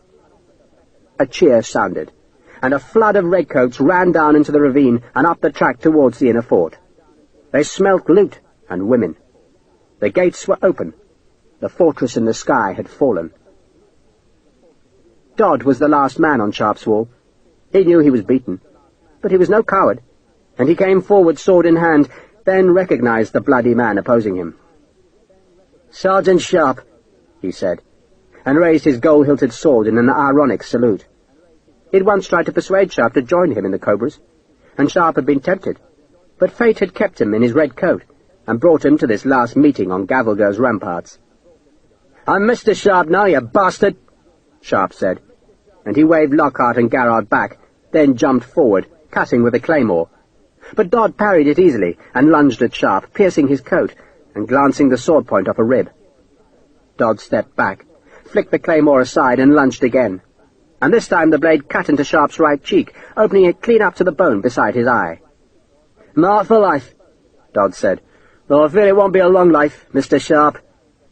Dodd thrust again, and Sharpe parried desperately, deflecting the blade more by luck than skill. And he knew he was a dead man, because Dodd was too good a swordsman. McCandless had warned him of this. Dodd might be a traitor, but he was a soldier, and a good one. Dodd saw Sharpe's sudden caution and smiled. "They made an officer out of you, didn't they? I never knew the British Army had that much sense." He advanced again, sword low, inviting an attack from Sharpe. But then a redcoat ran past Sharpe, sabre swinging, and Dodd stepped fast back, surprised by the sudden charge, although he parried it with an instinctive skill. The force of the parry knocked the redcoat off balance, and Dodd, still with a smile, lunged effortlessly to skewer the redcoat's throat. It was Ahmed, and Sharpe, recognizing the boy, roared with rage, and ran at Dodd, who flicked the sword back, blood streaming from its tip, and deflected the claymore's savage cut, turned his blade beneath it, and was about to thrust the slim blade into Sharpe's belly, when a pistol banged, and Dodd was thrown hard back, blood showing on his right shoulder. His sword arm, numbed by the pistol bullet, hung low. Sharpe walked up to him and saw the fear in Dodd's eyes. "This is for McCandless," he said, and kicked the renegade in the crotch. Dodd gasped and bent double. "And this is for Ahmed," Sharpe said, and swept the claymore up so that its heavy blade ripped into Dodd's throat. And Sharpe, still holding the sword double-handed, pulled it hard back, and the steel soared through sinew and muscle and gullet, so that the far step was suddenly awash with blood as the tall Dodd collapsed. Eli Lockhart, the long horse pistol still smoking in his hand, edged Sharpe aside to make certain Dodd was dead. Sharpe was stooped by Ahmed, but the boy was dying. Blood bubbled at his throat as he tried to breathe. His eyes looked up into Sharpe's face, but there was no recognition there. His small body heaved frantically, then was still. He had gone to his paradise. "You stupid bastard," Sharpe said, tears trickling to dilute the blood pouring from his cheek. "You stupid little bastard." Lockhart used his sabre to cut the ropes holding the flag above the gatehouse, and a roar of triumph sounded from the ravine as the flag came down. Then Lockhart helped Sharpe strip Ahmed of his red jacket, and, lacking a British flag to hoist, they pulled the faded blood-reddened coat up to the top of the pole. Gavilgur had yielded. Sharpe cuffed tears and blood from his face. Lockhart was grinning at him, and Sharpe forced a smile in return. "We did it, Eli. We bloody did." Lockhart held out a hand, and Sharpe gripped it. "Thank you," Sharpe said fervently. Then he let go of the cavalryman's hand and kicked Dodd's corpse. "Look after that body, Eli. It's worth a fortune." "That's Dodd?" "That's the bastard. That corpse is worth 700 guineas to you and Claire." "You and me, sir," Lockhart said. The sergeant looked as ragged and bloody as Sharpe. His blue jacket was torn and blood-stained. "We'll share the reward," he said. "You and me, sir." "No," Sharpe said. "He's all yours. I just wanted to see the bastard dead. That's reward enough for me." Blood was pouring from his cheek to add to the gore on his coat. He turned to Garrard, who was leaning against the parapet, gasping for air. "Look after the boy for me, Tom." Garrard, seeing that Ahmed was dead, frowned in puzzlement. "I'm going to give him a proper burial," Sharpe explained. Then he turned and walked down the wall where exhausted redcoats rested among the dead and dying cobras, while beneath them, in the passage that Campbell had opened, a stream of soldiers poured unopposed into the fort. "Where are you going?" Garrard shouted after Sharpe. Sharpe didn't answer. He just walked on. He had another enemy to hunt, and an even richer reward to win. The defenders were hunted down and killed. Even when they tried to surrender, they were killed, for their fortress had resisted, and that was the fate of garrisons that showed defiance. Blood-maddened redcoats, fed on arrack and rum, roamed the vast stronghold with bayonets and greed both sharpened. There was little enough loot, but plenty of women, and so the screaming began. Some defenders, knowing Gavilgur's geography, slipped to those parts of the perimeter where no wall faced outwards, and dangerously narrow paths led down the cliffs. They streamed like ants down the rock, going to oblivion. Some hid, knowing that the rage of the attackers would soon enough be exhausted. Those who could not escape or find a hiding place died.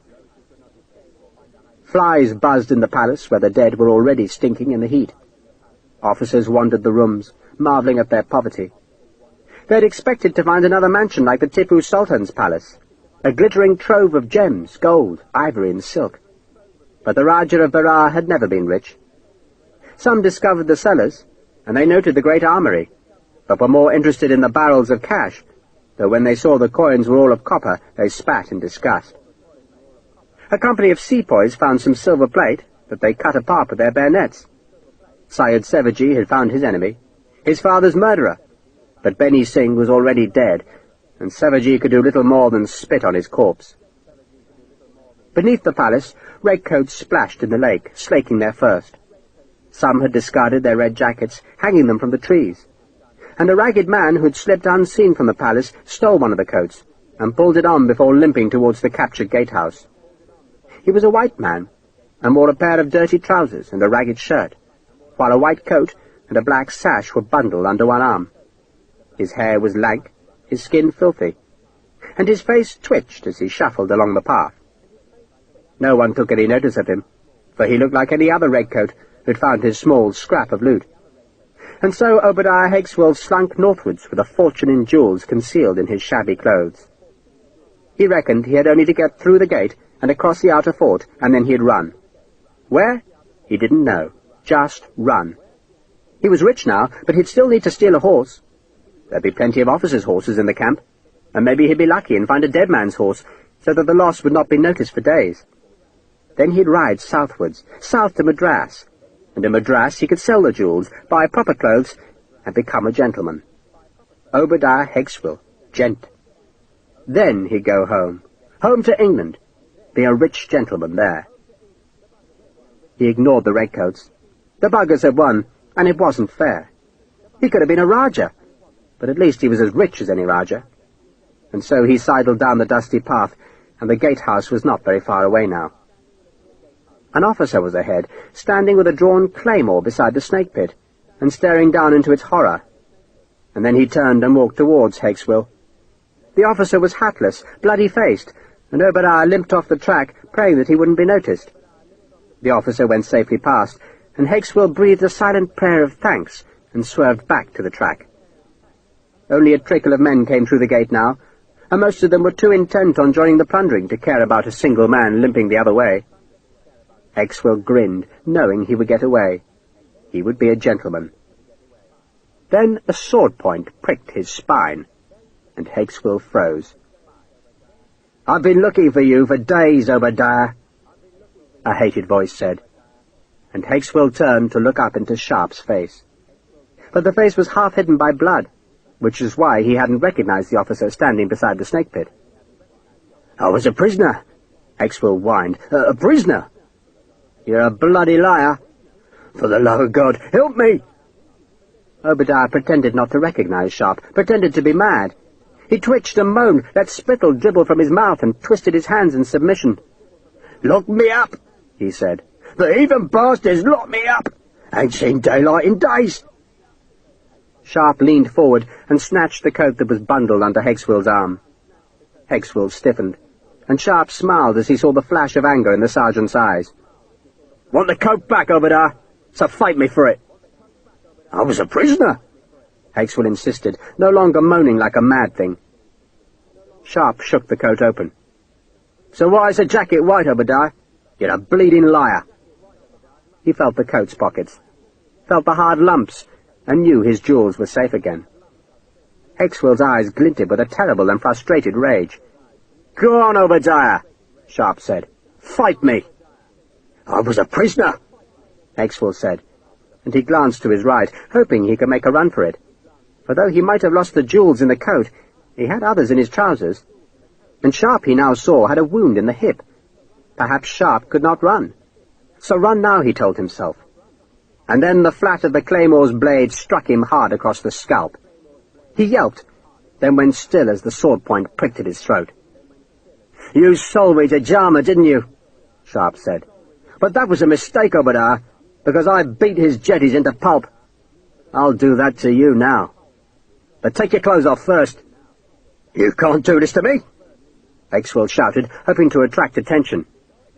His face twitched. "You can't do this! Against regulations it is!" "Strip, Obadiah," Sharpe said. "There are rules, regulations, says so in the scriptures." The claymore's point jabbed at Hexwell's throat, drawing blood from the scar that had been left when they'd tried to hang the young Obadiah. The pain quietened the sergeant, and Sharpe smiled. "I half beat Captain Morris to death, Sergeant. So you think it worries me that there are rules which say I mustn't touch you? Now you've got a choice. You can strip naked, or you can let me strip your corpse naked. I don't care which it is. I don't care if they bloody hang me for your murder. It'll be worth it. So shut the hell up and get your bloody clothes off." Hexwell looked for help, but there was none in sight, and the sword point twisted in his broken skin, and he gabbled that he was undressing himself, and he scrabbled at the rope belt on his trousers, and tore the buttons out of his shirt. "Don't kill me!" he shouted. "I can't be killed! I can't die!" He pulled off the shirt, tugged off his boots, and pulled down his trousers. "Now the footcloths," Sharpe said. Hexwell sat and unwrapped the filthy strips, and so was left white and naked under the terrible sun. Sharpe used the sword's tip to pull the clothes into a pile. He would search them, extract the gems, then leave them. "On your feet now, Obadiah," he said, encouraging the naked man with the sword's reddened tip. "I can't die, Sharpe," Hexwell pleaded, his face racked by twitches. "I can't. You tried. The tigers wouldn't eat me, and the elephant wouldn't kill me. You know why? Because I can't die. I've got an angel, I do. My own soul's angel, and she looks after me." He shouted the words, and all the while he was being pressed backwards by the sword tip, and he danced on the rocks because they were so hot and his feet were bare. "You can't kill me! The angel looks after me! It's Mother, Sharpe! That's who the angel is! It's Mother, all white and shiny! No, Sharpe, no! I can't die!" And the sword stabbed at his belly, and Hexwell jumped back again when the tip slashed at his scrawny ribs.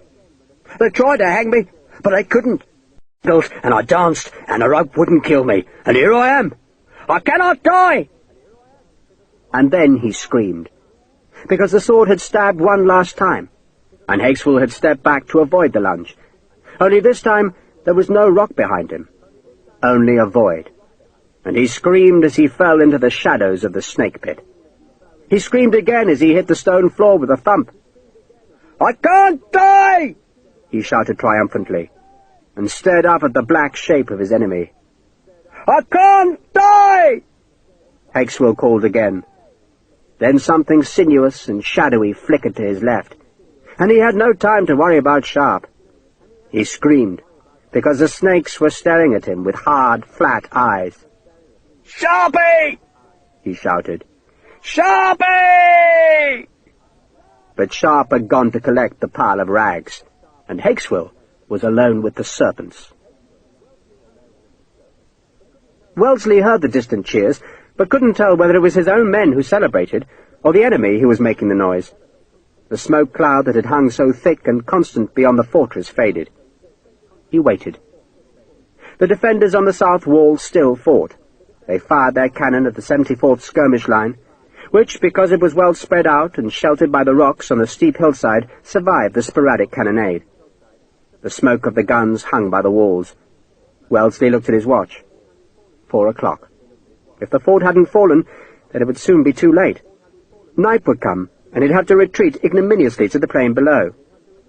The intermittent crackle of muskets from the north told him that something was still happening, but whether it was men looting or the sound of the defenders firing at defeated attackers, he couldn't tell. Then the guns on the south wall fell silent. Their smoke lingered, then drifted away in the hot wind. Wellesley waited, expecting the cannon to fire again, but they remained quiet. "Maybe they've run," he said. The green and gold flag still hung over the gate tower, but Wellesley could see no defenders there. "If the fortress has fallen, sir," Wallace pointed out, "then why aren't they running out of this gate?" "Because they know we're here," Wellesley said, and took out his telescope. By mistake he'd brought the new glass, the one he intended to give to Sharpe, which had been engraved with the date of assay, and he put it to his eye and examined the southern wall. The embrasures were empty. The guns were still there, their blackened muzzles just showing, but no men. "I think we should advance, Wallace," Wellesley said, snapping the glass shut. "It could be a trap, sir." "We shall advance," Wellesley said firmly. The 74th marched with colours flying, drummers beating and pipers playing. A battalion of sepoys followed, and the two regiments made a brave sight as they climbed the last stretch of the steep road. But still the great southern gate of Gavelgur was closed before them. Wellesley spurred ahead, half expecting the defenders to spring a surprise and appear on the ramparts. But instead it was a redcoat who suddenly showed there, and Wellesley's heart leapt with relief. He could sail home to England with another victory in his pocket. The redcoat on the wall slashed at the flag's halyard, and Wellesley watched as the green and gold banner fluttered down. Then the redcoat turned and shouted to someone inside the fortress. Wellesley spurred his horse. Just as he and his aides came into the shadow of the gatehouse, the great gates began to open, hauled back by dirty-looking redcoats with stained faces and broad grins. An officer stood just beyond the arch, and as the general rode into sight, the officer brought his sword up in salute. Wellesley returned the salute. The officer was drenched in blood, and the general hoped that was not a reflection of the army's casualties. Then he recognized the man. "Mr. Sharpe?" He sounded puzzled. "Welcome to Gavelgur, sir," Sharpe said. "I thought you'd been captured." "I escaped, sir. Managed to join the attack." "So I see." Wellesley glanced ahead. The fort seethed with jubilant redcoats, and he knew it would take till nightfall to restore order. "You should see a surgeon, Mr. Sharpe. I fear you're going to carry a scar on your face." He remembered the telescope, but decided he would give it to Sharpe later, and so, with a curt nod, he rode on. Sharpe stood and watched the 74th march in. They hadn't wanted him, because he wasn't a gentleman, but by God he was a soldier, and he had opened the fort for them. He caught Urquhart's eye, and Urquhart looked at the blood on Sharpe's face, and at the crusting scabs on Sharpe's sword, then looked away. "Good afternoon, Urquhart," Sharpe said loudly. Urquhart spurred his horse. "Good afternoon, Sergeant Cahoon," Sharpe said. Cahoon marched doggedly on. Sharpe smiled. He had proved whatever he had set out to prove. And what was that? That he was a soldier. But he'd always known that. He was a soldier, and he'd stay a soldier. And if that meant wearing a green jacket instead of a red, then so be it. But he was a soldier, and he'd proved it in the heat and blood of Gavelgher. It was the fastness in the sky, the stronghold that could not fall.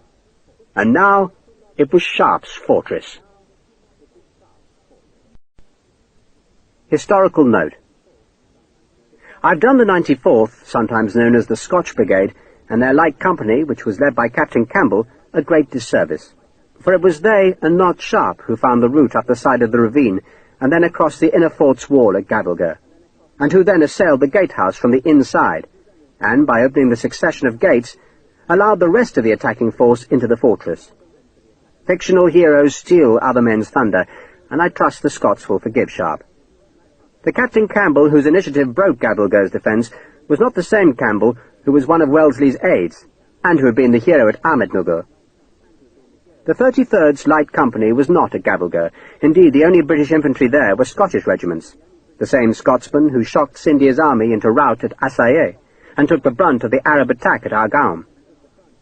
Wellesley's war against the Marathas, which ended in complete victory at Gavelgher, was thus won by Madrassi sepoys and Scottish Highlanders, and it was an extraordinary victory. The Battle of Assaye, described in Sharpe's Triumph, was the engagement which destroyed the cohesion of the Maratha Confederation. Scindia, the most powerful of the princes, was so shocked by the defeat that he sued for peace, while the Rajah of Berat's troops, deserted by their allies, fought on. Undoubtedly their best strategy would have been an immediate retreat to Gavelgher.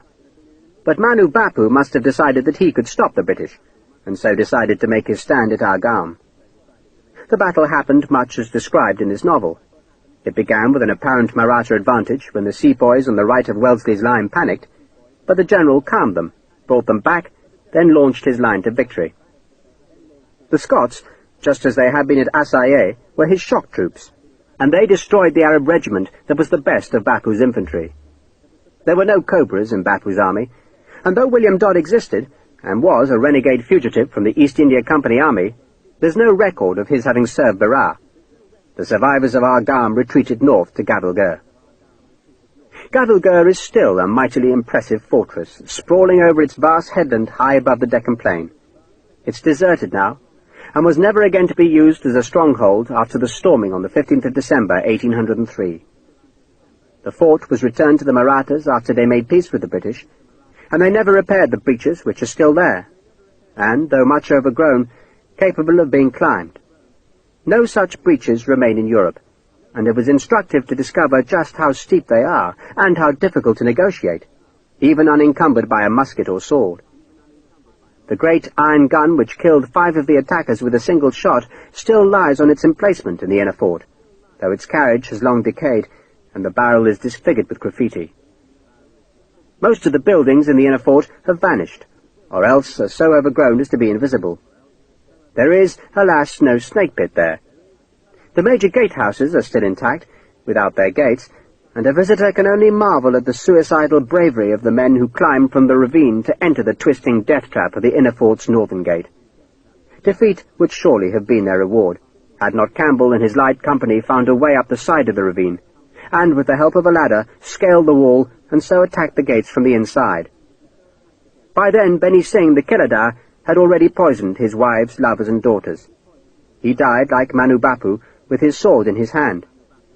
Manu Bapu almost certainly died in the breaches, and not, as the novel says, in the ravine, though that was where most of his men died, trapped between the attackers who had captured the outer fort, and the 78th who were climbing the road from the plain. They should have found refuge within the inner fort, and bolstered its defences, but for reasons that have never been explained, the inner fort's gates were fast shut against the survivors of the outer fort's garrison. Elizabeth Longford, in Wellington, The Years of the Sword, quotes the late Jack Weller as saying of Gavelgher, "3 reasonably effective troops of Boy Scouts armed with rocks could have kept out several times their number of professional soldiers." It's difficult to disagree. Manu Bapu and Beni Singh made no effort to protect the outer fort's walls with the glacis, which was their primary mistake. But their real stronghold was the inner fort, and it fell far too swiftly. The supposition is that the defenders were thoroughly demoralized, and the few British casualties, about 150, most of them killed or wounded in the assault on the gatehouse, testified to the swiftness of the victory. 150 sounds like a small butcher's bill, and so it is. But that should not hide the horror of the fight for the inner fort's gatehouse where Kenny died. That fight occurred in a very small space, and, for a brief while, must have been as ghastly as, say, the struggle for Badajoz' breaches 9 years later. Campbell's escalade up the precipice saved an enormous number of lives, and cut a nasty fight blessedly short. Indeed, the victory was so quick, and so cheaply gained, that a recent biography of the Duke of Wellington, in 1803, he was still Sir Arthur Wellesley, accords the siege less than 3 lines. Yet to the redcoat who was sweating up the hill to the plateau, and who was expected to carry his firelock and bayonet across the rocky isthmus to the breaches in the double walls, it was a significant place, and his victory remarkable. The real significance of Gavilgar lay in the future. Sir Arthur Wellesley had now witnessed the assault of the breach at Seringapatam, had escalated the walls of Ahmednuggur, and swept over the great defences of Gavilgar. Confronted by even greater defences manned by determined French soldiers, it is claimed that he underestimated the difficulties of siege work, having been lulled into complacency by the ease of his Indian victories. There may be truth in that, and at Ciudad Rodrigo, Badajoz, Burgos, and San Sebastian he took dreadful casualties. My own suspicion is that he didn't so much underestimate the ability of defences to withstand him, as overestimate the capacity of British troops to get through those defences. And, astonishingly, they usually lived up to his expectations. And it was Scotsmen who gave him those high expectations. The Scots who used 4 ladders to capture a city at Ahmednuggur, and 1 ladder to bring down the great fortress of Gavilgar. Their bravery helped disguise the fact that sieges were terrible work. So terrible that the troops, regardless of their commander's wishes, regarded a captured stronghold as their own property, to destroy and violate as they wished. This was their revenge for the horrors that the defenders had inflicted on them, and there was undoubtedly a vast slaughter inside Gavilgar once the victory was gained. Many of the defenders must have escaped down the steep cliffs, but perhaps half of the 7,000 or 8,000 died in an orgy of revenge. And then the place was forgotten. The Marathas were defeated, and even more of India came under British rule or influence.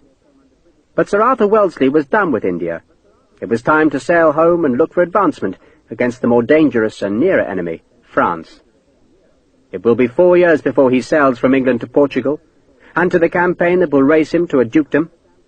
Sharpe will also go home, to a green instead of a red jacket, and he too will sail to Portugal and march from there into France. But he has a snare or two waiting on his path before he reaches the peninsula. So Sharpe will march again.